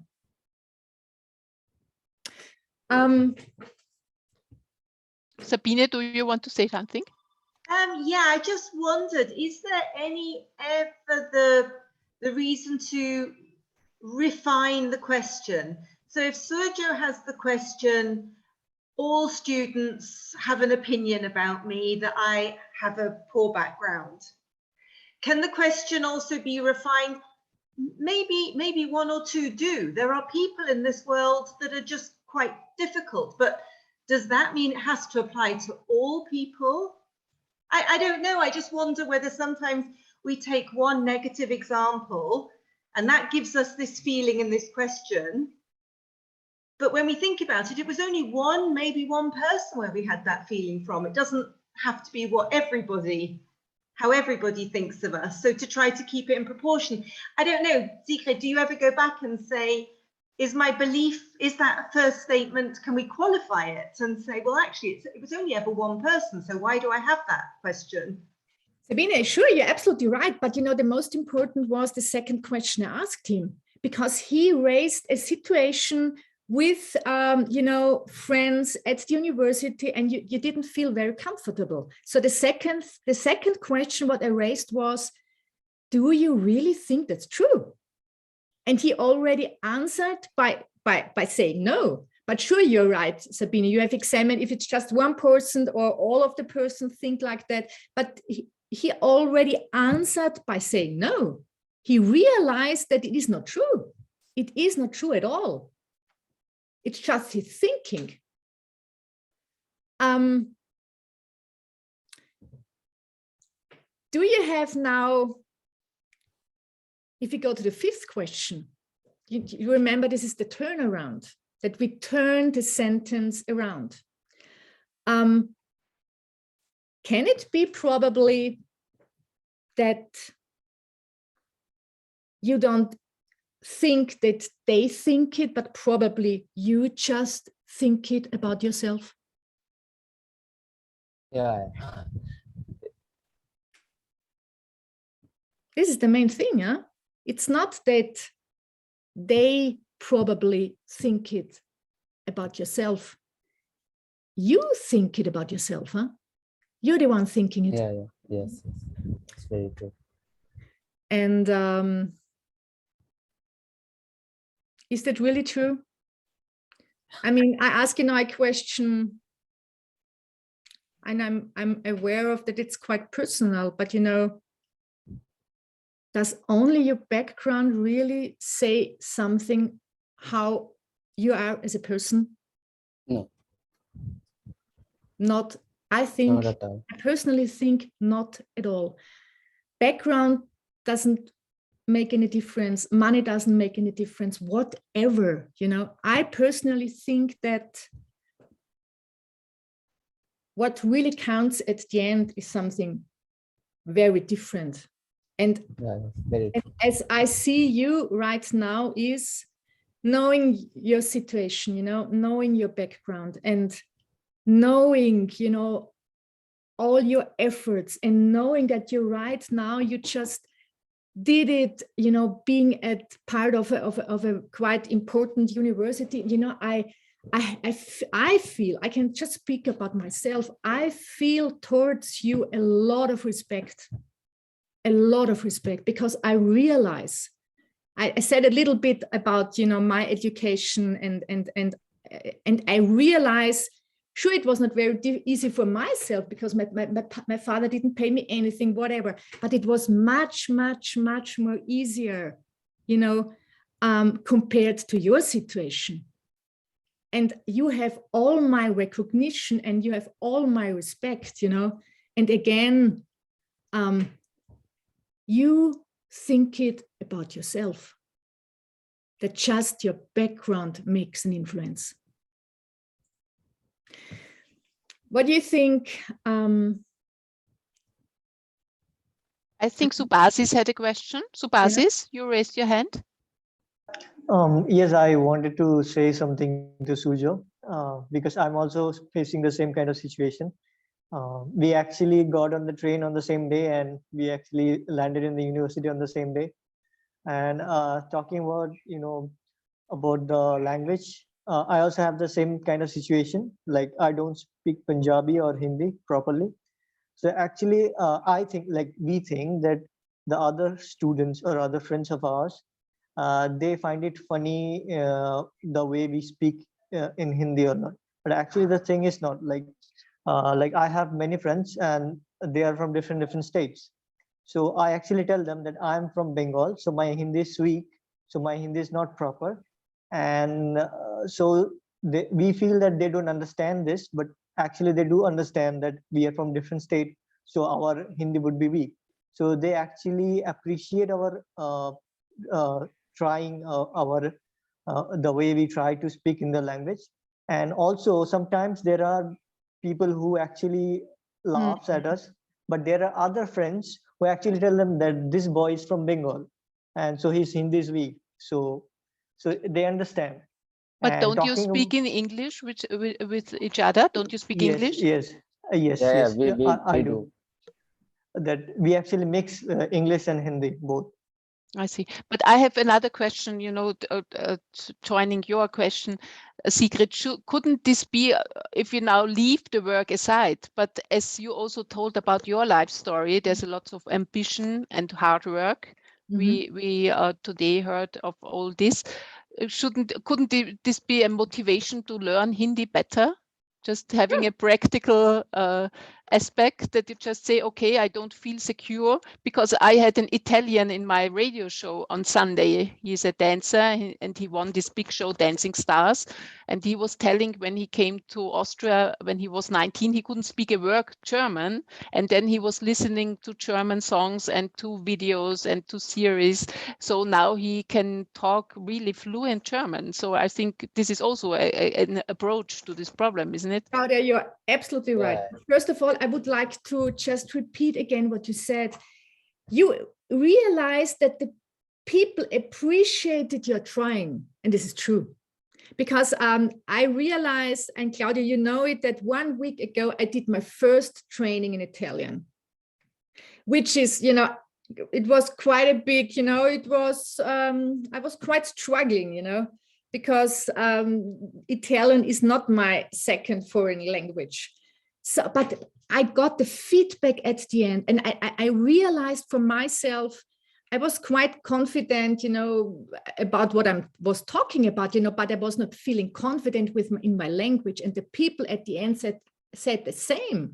They said, we extremely appreciated your trying and your efforts, realizing that it is not your language. And we even could speak to each other because we don't know English at all and not German at all. So the only way to communicate is that you speak our language, even if you do a lot of mistakes. First of all, this is extreme, and this was for me so important They appreciate it, and I don't have to feel insecure. They appreciate it. Second thing, you're absolutely right, Claudia. When I finished the meeting, I decided, and I already do, because I have every week I have a training with my Italian teacher, every week 2 hours. But I decided to read a certain book to get much more, better in this kind of Italian words. And you're absolutely right. It can be even a motivation for yourself. When I realized that I'm not that good in that language, okay, it's a motivation to become better. Totally sure. Yeah, totally right. But the most important is very important. You don't have to feel, smaller or less important, whatever. It's the opposite. People appreciate it. But sure, when you think you don't feel very, secure, nothing prevents you from becoming better. Absolutely right. Yeah. And Malis also raised. Yeah. I wanted to tell you that I was in a similar situation during the weekend. I was in a 3 days workshop in Germany, and Germany has a different kind of German, and they think that Austrian German is like of inferior to their German. So there's always surprise. Oh, she's Austrian. But I am very confident with my kind of German and my kind of language. So I always interpret their reactions in a very positive way. And in fact, it's positive then. So I think it depends on your interpretation of what you think in yourself. You get it from the outside. And I made very good friends during this weekend. We stick to each other now. And it doesn't, it's not important if I'm Austrian or German and how I speak, because if I think it's positive, then it comes back from the same appreciation comes from outside back to me. So that's what I wanted to tell you, because language was just a topic. Malis, totally right. You said something so true. You said my interpretation of the situation makes an influence. Yeah. Again, my Italian course last week, if I would have interpreted the situation as, I'm quite weak in the language, I'm sure that it would have had a big influence on my performance. You're absolutely right. Your interpretation of the situation makes a difference. That's what we said today. I go back to the work, not the situation itself makes you feeling stressful, but how you interpret the situation makes a difference. Yeah. And these are your negative thoughts. And based on the example, what we heard from the two of us today is my negative thoughts and my limited beliefs are making a difference.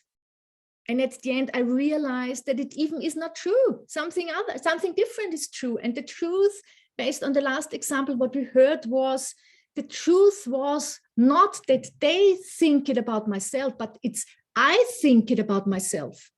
I'm the one, not they are responsible. They don't think it at all, but I think it. Yeah.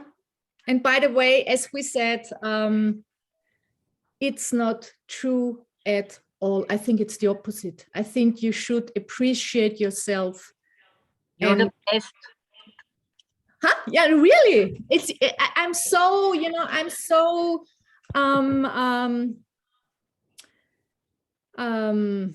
I'm really extremely impressed of what you do and that you are right now going university based on where you come from, and I think you should be extremely proud of yourself, really.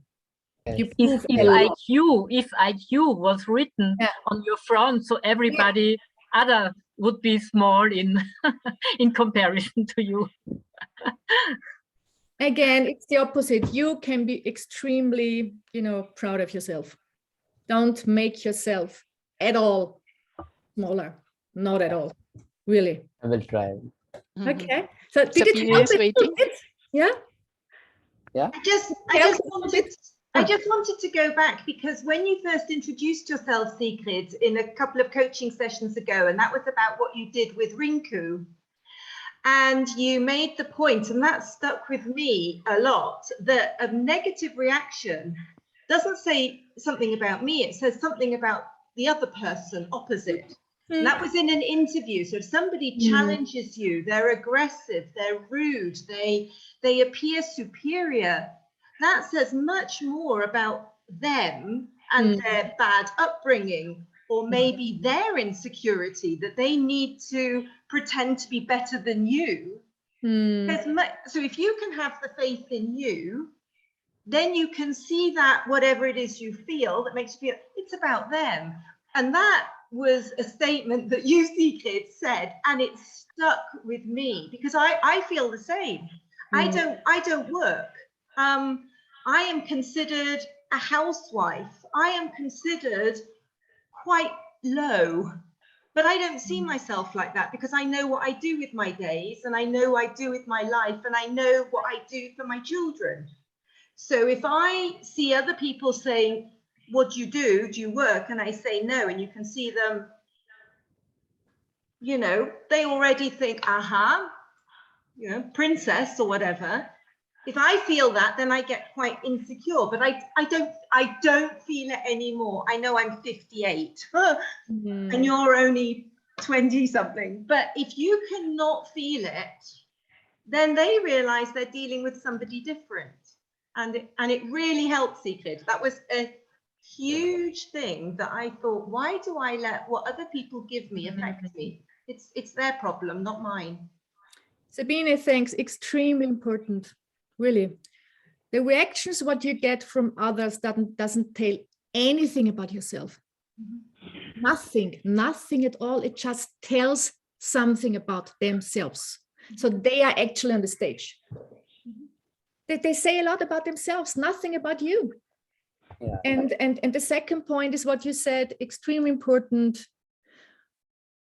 Whatever they think about you, very important is what you think about yourself. If you don't feel quite secure, you know, hearing a different opinion from others, you know, have an influence. But if you feel that you are something special and you can be quite, you know, feel secure and quite proud about yourself, what you did, you know, all the other opinions don't bother you. They're not important, you know. When I think about myself, I get so many different opinions about myself. A lot of people think, oh, she has quite a pleasant life, you know, because she has, her husband is a medical doctor, he earns the money and she's doing all the shopping, you know. Yeah, they can think whatever they want. It's not true, you know. And I just know, as Sabine said, I know who I am. And I know that for, you know, I did a lot for being who I am. And so they can think whatever they want. It's important, as Sabine said, what you think what we think, yourself. what I think. This is so important. So all the other opinions don't, you know, don't say anything. They just say something about the others. Yeah, but you know, we just did a little bit the coaching different because I did the coaching. I wanted to demonstrate the work in this coaching session. But you know, there are different ways to do the coaching sessions. But Sabine is absolutely right. Extremely important. Extremely important. Really. Madhur, do you still have one remark? I wanted to say to Sujo that if the thought of your background prevents you from going to canteen, I think you should go to canteen because you can meet attractive girls there. So I think you should go daily, every day. We do twice. Yeah. Oh, good. Yeah, So I will try. Okay. Sergio, you'll then get the most attractive girl, and then everybody will be looking at you. Or the best girl, not the most attractive. Let's be. Yeah. So, Sigrid, what do you suggest? Should we make a short feedback round? Some remarks, what everybody is taking away from this session? I Usually wanted we are to, doing this. Yes, I and- wanted to get your feedback about the training session today. If you think the work could be quite helpful for yourself, and then I would like I've prepared, some homework for you. This I would like to do afterwards. So right now, a quick round of feedback. Yes, we make a feedback round. Like, what is the biggest lesson you have learned today? Raju, Asad, what are you taking now away with you after the? Actually, I have one question. Okay. I have one moral thoughts that when someone is not listening to you or trying to ignore you, not responding you, the best answer is to be quiet and don't react. Is it a good way to, proceed? So your question is, if you think that the person is not listening to you, your question. Yeah, suppose I'm trying to explain something or trying to, tell something to someone, but the opposite person is not responding to me or simply ignoring me. I think we know that the person you're talking about, Raju. Yes. No, but you mean a person who is also like a authority, somebody higher in the hierarchy. No, this is what you want to say. There are lots of people around me that whenever I try to explain the good thing or try to avoid them, tell them this is the right way, or same way they don't respond or they try to just ignore it. So that the best option I find is to be quiet and ignore them too back. So is it a good way?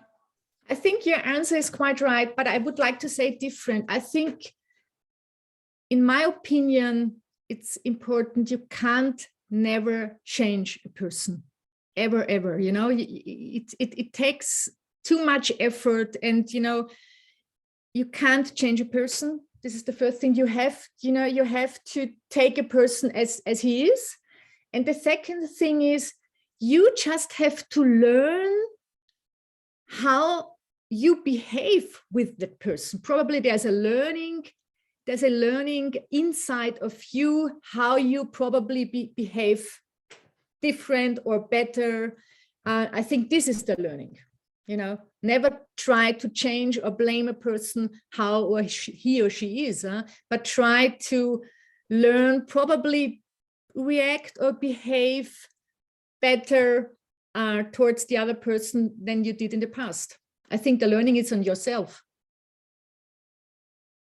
That's what I would give you, as an answer.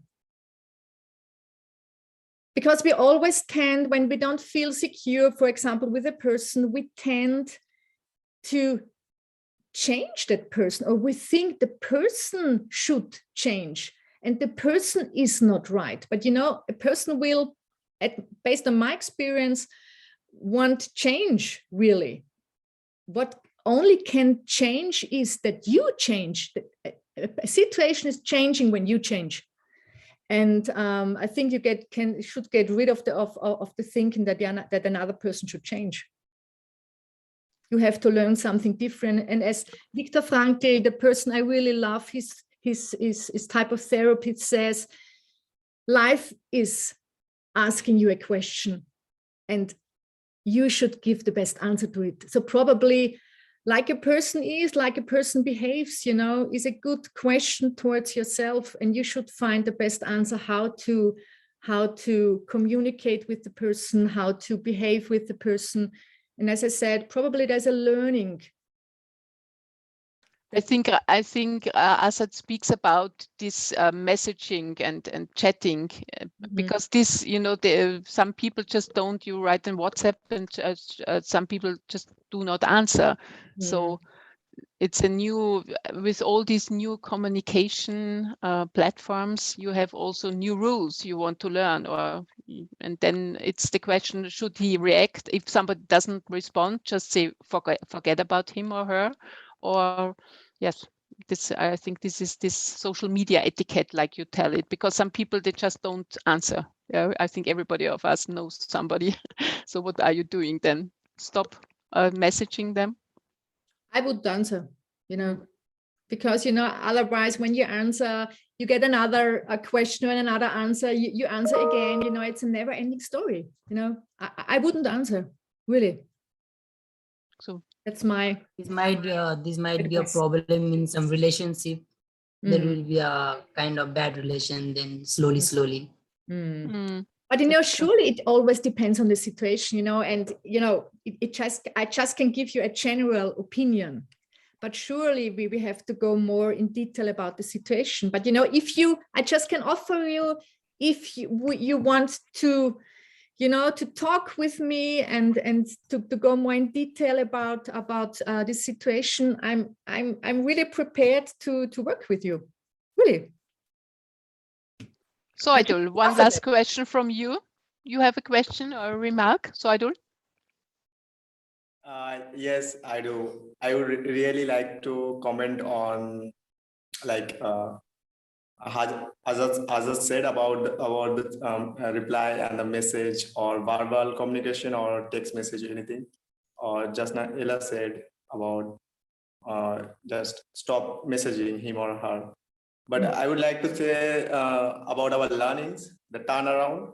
I would like to add that point that if he or she is not responding me, I would like to turn around myself also, that if why he or she is not, I would like to understand his or her situation also. That would be a best option before coming to any conclusion. Perfect. You did a perfect turnaround. Great. Great. You learned a lot. Yes. Good. Very good. Any more feedback? Okay, so just make a feedback round, maybe.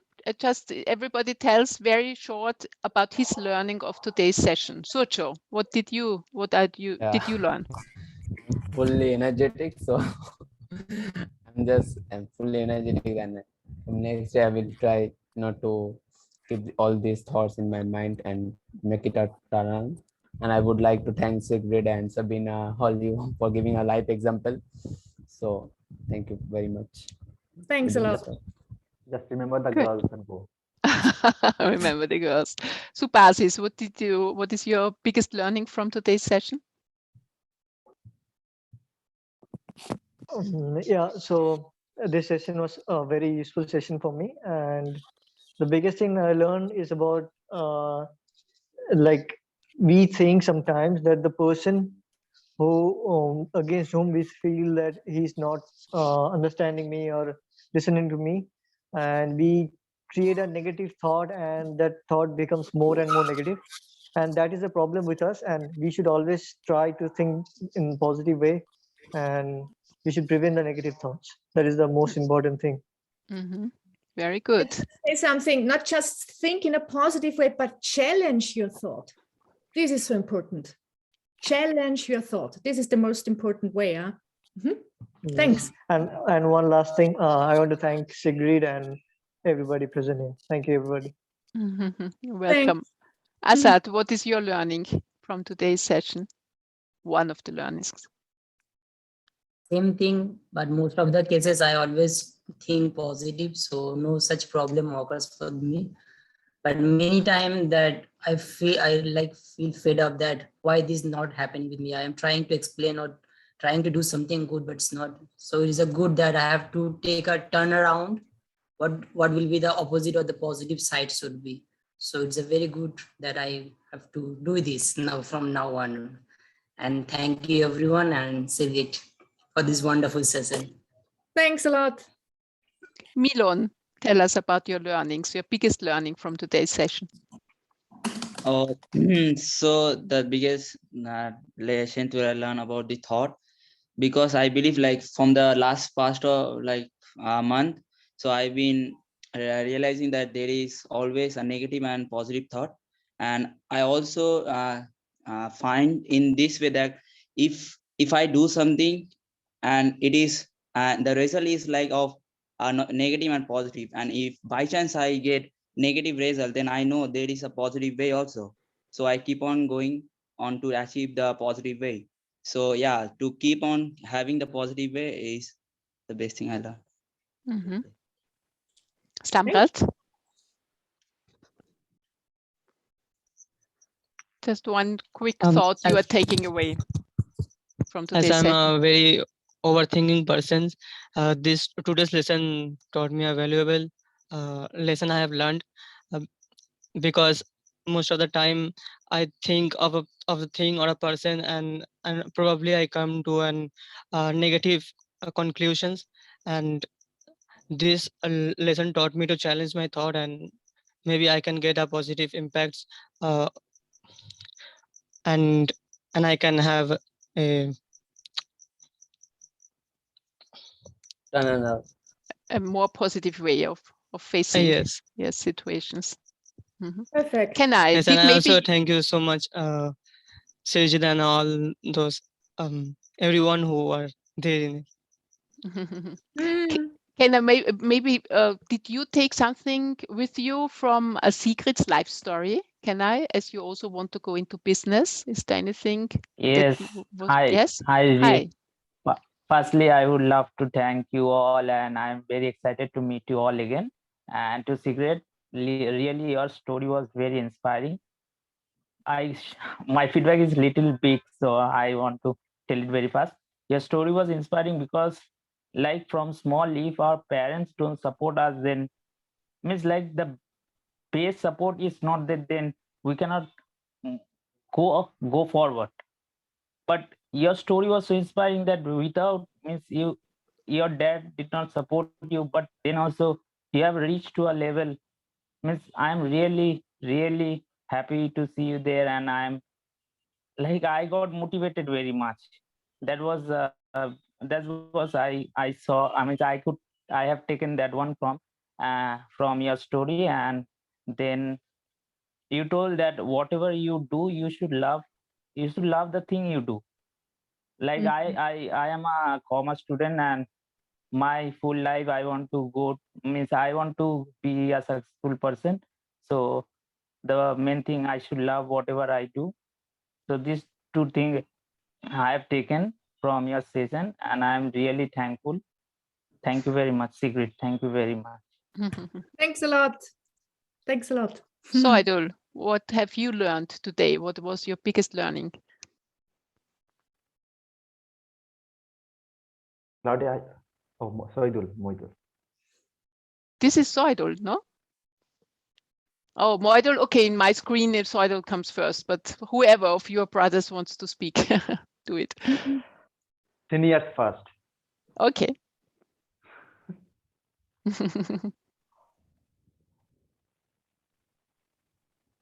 I think to have you unmute your microphone, Soidul.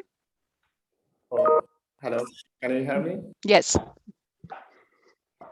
The session is very much helpful about the thought, about taking the positive thought, and very much inspiring about the turnaround. It is really, in my opinion, or in my daily life, or maybe in the course of past few years, or in my entire throughout the life, I have never even thought about like that, about turn around, about some situation. I never thought.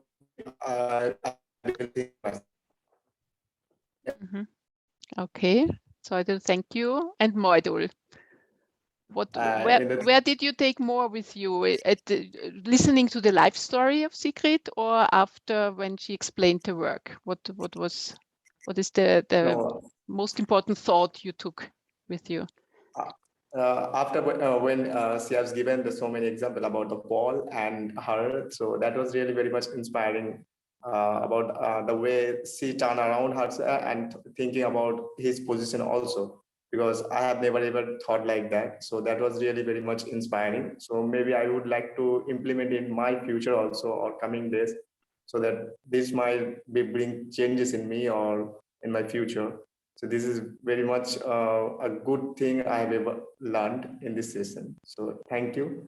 And the positivity, because in anything, we always catch the negative thing first. But Ella, one thing, one of the her career in the starting point, she told that she was she had a self-confidence when she went for the job interview, and when she was in the sales manager at the age of 29. That was really very much inspiring, because at the age of 29 or 25, most of the people are struggling to do job, and when at her age she scored, and one thing she has mentioned, recognize. So that is really very much thing, that you must work something unique or something very much impressive, so that everyone recognize your work and impress you, so that you can work hard and you can walk forward to your future to achieve one more step to grow.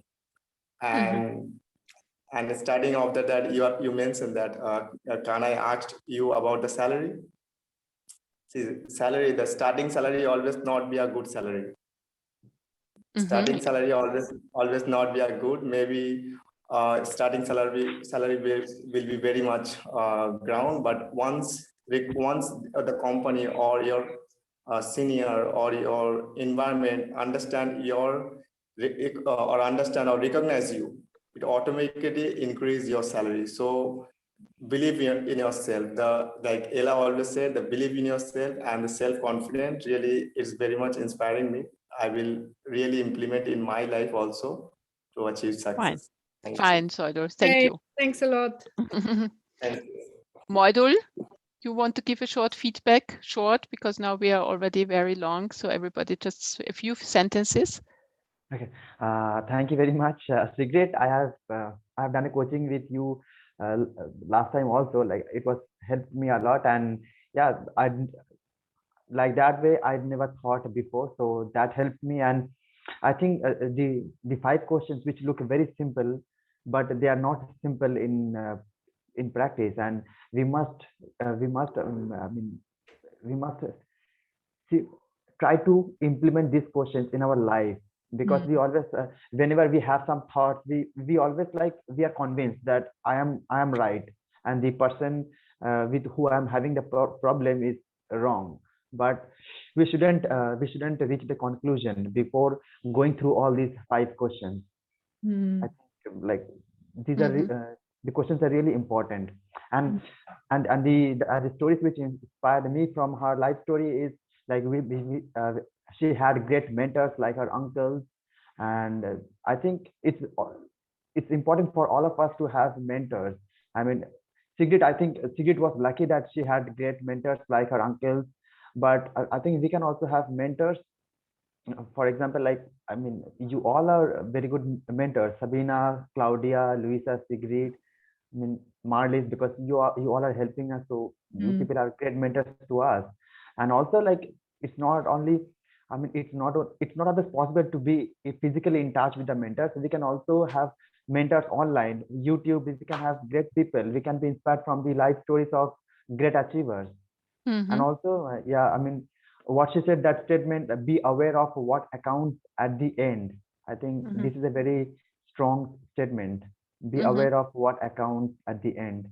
And we should love what we do.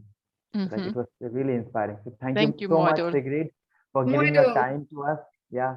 Thanks a lot. I think you said so many, your answers are so true. I want just to comment on one thing on yes, I was extremely, I had big luck in my life that I had really good mentors, especially my uncles. But I tell you something, you can even ask for mentors. I remember when I was starting at Johnson & Johnson, there was a manager, a European manager, and I really, I thought that he was really great. And I asked him if it could be possible that he's becoming my mentor. And he was extremely, happy about it. So what I would like to give to all of you is, don't just wait for mentors. Ask people who you really admire, and ask them if they could be your mentors in a certain field. I did it. And good idea. Maybe we will also think up in our ZUKI team about, who needs a mentor, and we have so many sponsors being in very responsible positions or being businessmen and having lots of knowledge. Maybe we can make a matching of a mentor system also, implement this. Raju, Kamat, Raju, what did you take with you from the... Hello, Claudia, can you hear me? Yes, I can hear you. Hello.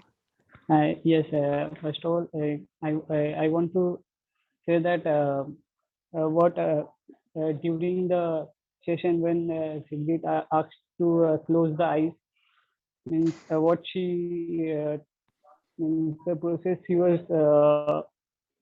she was telling about the turnaround and all. During that time only, I think a sense of a happy feeling. So I will say that previously Sigrid, I don't know her, and I think she is a stranger to me. But the thing I want to say is, I will take this what she taught to me. I will take this as a gift, and I will carry it. I will take this as a gift, and I will carry it, and I am very thankful. And I want to say thank you 2 times. Thank you. Thank you. And now, Sigrid, you want to say something? Or now I wanted to say, I think it's extremely wise that you take the sentences, because they're extremely helpful. I just can give you my personal advice for me and my clients.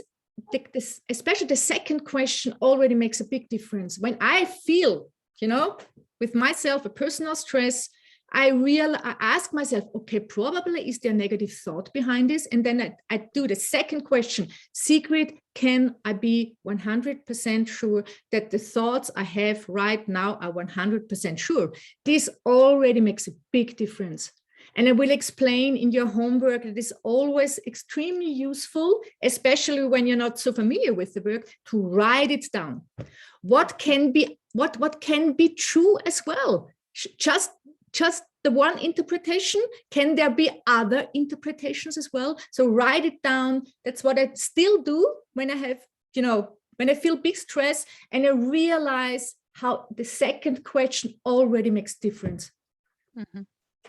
Okay, Jagat, you put in our chat that you would like to hear something more about Sigrid's love story. But I think this should be a teaser for the next session, because we are going to meet in 1 week's time. So to keep you curious and have the maximum of coaches with us, Sigrid, you will tell all the details, not all, but the very, really touching love story, how you met your husband, Peter. But Jagat, yes, what are you taking with you today? The last point, these 5 points, before I used to practice some of them. When I was in St. Xavier's, I used to place myself in some other place, and I used to think what he is thinking about me. The module, he gave one example that I used to call all the basketball players, but they used to come late. If I were in module's place, I would have thought in the players in front of the players are there, so I should think what the players are thinking. So if I were the players, then I would have thought that Indians, they always come 10 minutes or 30 minutes late. So what I would have done, I would if 4:30 is the timing, I would have called them at 4 o'clock. So this means this adjustment would I have done by thinking in their place, then the problem would have been solved. So your approach to the problem of module is not to speak in a different way, but to tell them a different timing. So they should come like half an hour before, and then they will be on time, because it's also my experience in Indian, everybody's late, really like half an hour late. Yes. Okay. It's a very interesting explanation. So you were thinking about how to solve things in a different way. Okay. So we have 3 more people who didn't say anything. Tinko, can you tell us about your learning of today's session? Are you here? Yes, Sandy, I'm here. Yeah, great. So what is your biggest learning? Louder, I can't hear you. Yes, what is your biggest learning of today's? Tinku. I'm asking Tinku. Tinku? Yeah, yes. I have learned not to think negative things in front of unknown peoples, those who are in my class only. I am also new in Bardhaman, St. Xavier's College, and and few of the students means few of the boys are only there. Those who ignores us means I'm not from there, and means maximum of the students are from there only, means all are from one school. From there only they have came to in our college in my semester. So they used to ignore my words and all in the group chat. So first I used to not talk with them, but in the class when I was too much attentive in the class, and I used to help them in many of the things, means in the practical works, mathematical works. After that, they have started talking with me, making friend of me. So now it's become better, the situation and the atmosphere now with you and now your. they are respecting me as a friend. Okay, so maybe you can then, with the homework Sigrid is telling us and all of you, describe how you turned your thoughts, how you changed them. But before we, Sigrid is going to explain the homework. Rinku, have you joined us? Have you been there? Because I didn't see your face. Yes. Yes. Can you? Great. Hello. Can you tell us about your learning? What are you taking with you from this session? Yes, I have learned so many valuable things. So first of all, I have learned the valuable things, that is two round, that is the turnaround round, and another one is that what should I do, and who am I.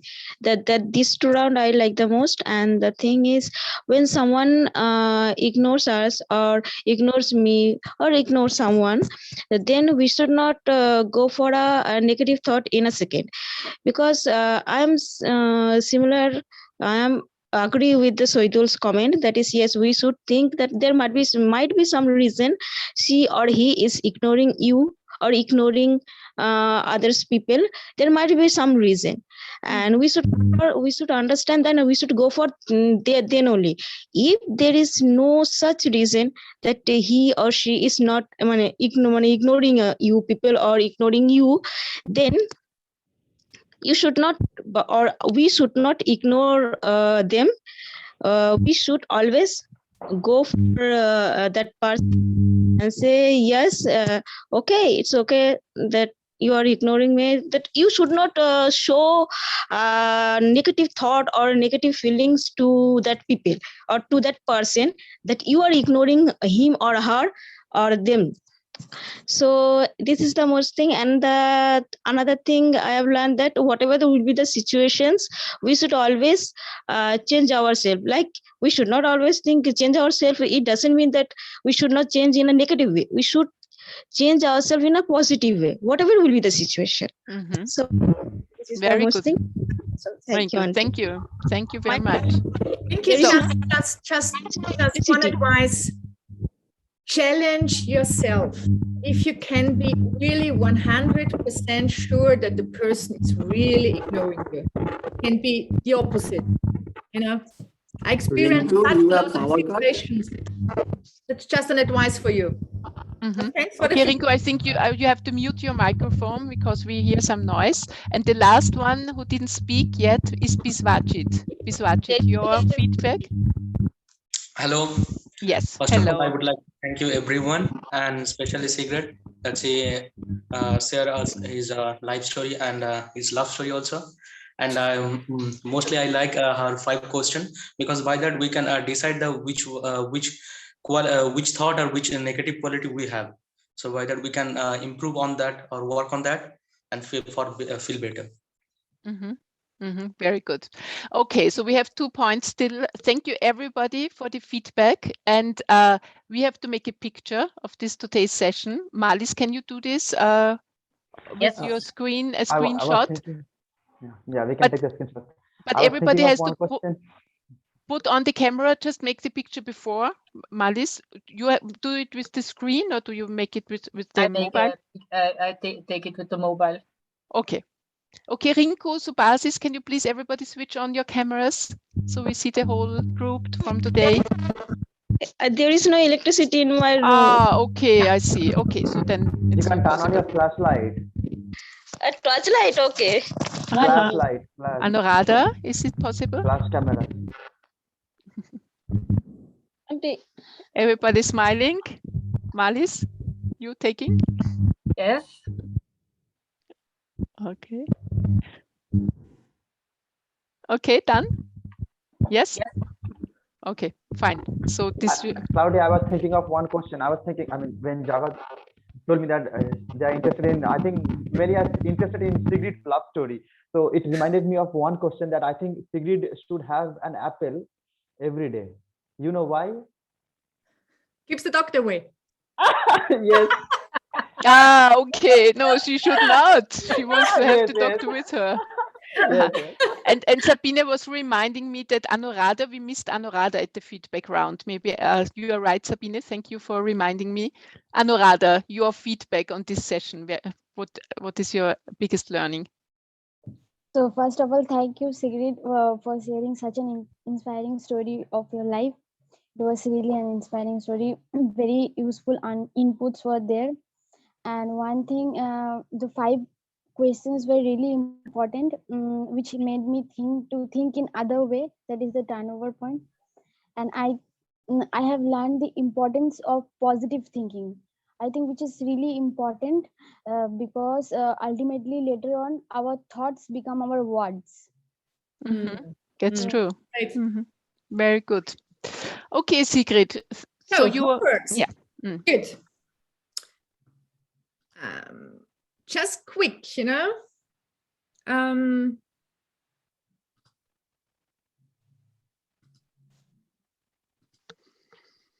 Homework.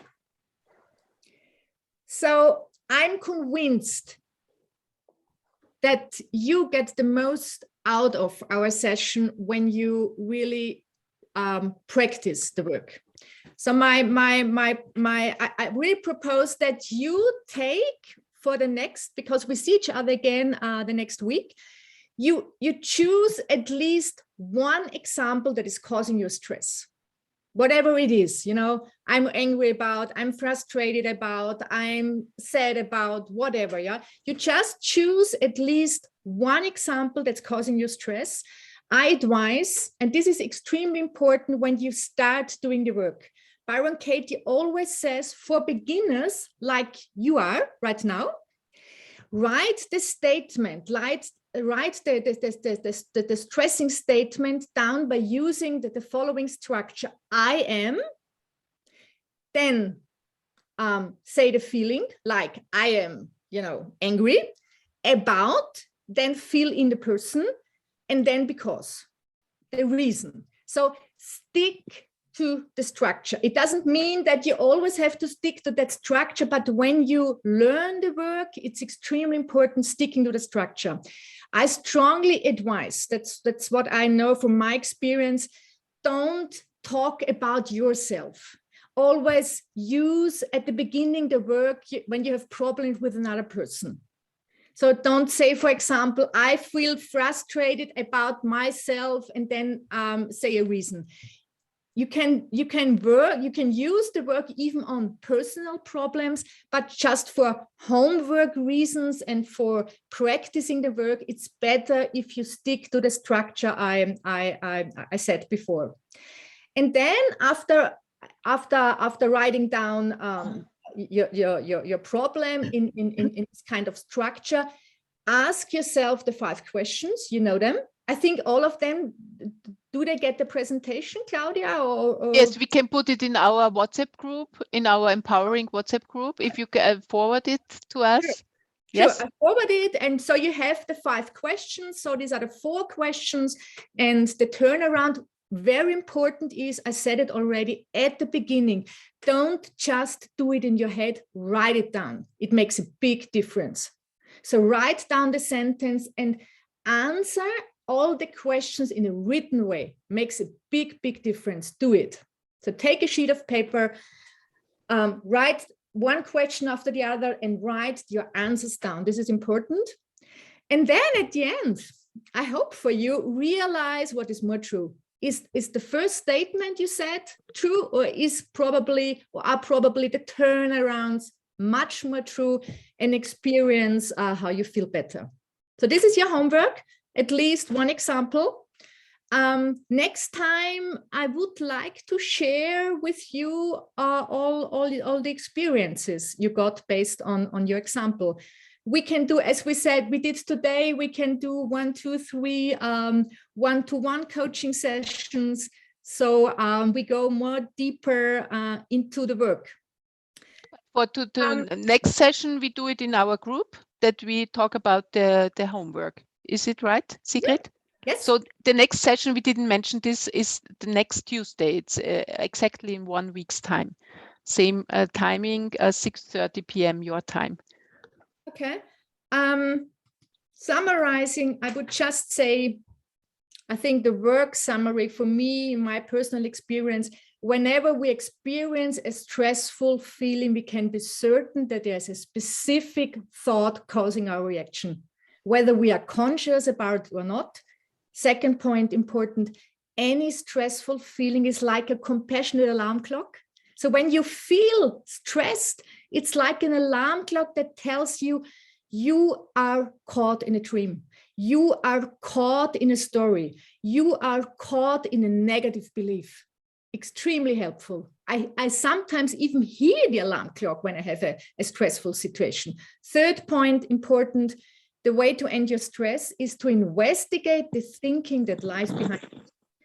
And anyone, and this is why I love the work, it's a perfect tool, a perfect method, even for self-coaching. You don't need me. You can do the work on your own. So it's a perfect, and it sounds simple, but it isn't, as you said before. That the 5 questions seem very simple, but when you follow one question after the other, you get a really quite an interesting insight about yourself. And last point, and I saw it thousands of times, as the thinking changes, the problems disappear. Personal experience, I realize about myself, sure, I'm doing the work. And sure, I see myself, when I have a stressful situation, I write the answers down, one question after the other. But I realize as well that the work is no longer doing something I do, but the work is just doing me. It has already an influence. The more often you do it, the more different you think. Last picture. This is the young lady, Byron Katie. She always says, everyone is a mirror image of yourself. Your own thinking coming back at you. And second, and I really love that. That's the reason why I made so many red hearts. Reality is always kinder than the stories we tell about it. And today I was on Facebook and I saw a post from her, and she said, when you're not very pleasant about your story, you know what you should do? Ask yourself the 5 questions. Mm-hmm. Thanks a lot. Thanks everybody. Thank you for being also with us such a long time, because it was for 2 hours scheduled, and now we nearly have 3 hours together. Great that you were so attentive. So we see each other next Tuesday, and yes, you get all the news and all the follow-up of this session in your ZUKI Empowering WhatsApp group. Thank you, Sigrid, so much, and thanks everybody for joining. Thanks a lot. Okay, bye-bye. Bye-bye from Bye. Snow White Vienna and Austria. Bye-bye. Bye-bye, everybody. Thank you. Thank you all.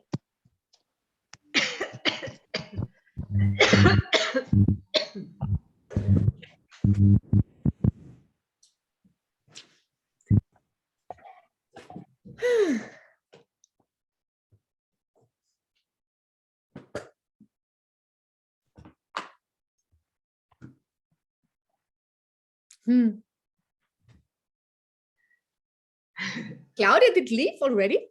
No. Ja, normalerweise bleibt sie immer. Ich glaube, wir machen noch Feedback.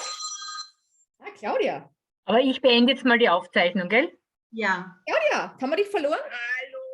Ja, wir machen eigentlich nachher immer eine Feedback-Runde noch unter den Coaches. Jetzt habe ich das nicht geschafft, dass man diese Biene noch dazu schalten, weil weißt du, wie das geht auf WhatsApp, dass wir dann noch eine... Achso, wir sind jetzt noch, Claudia, wir sind noch online auf Zoom. Wir sind alle auf Zoom. Wir warten auf dich. Noch alle.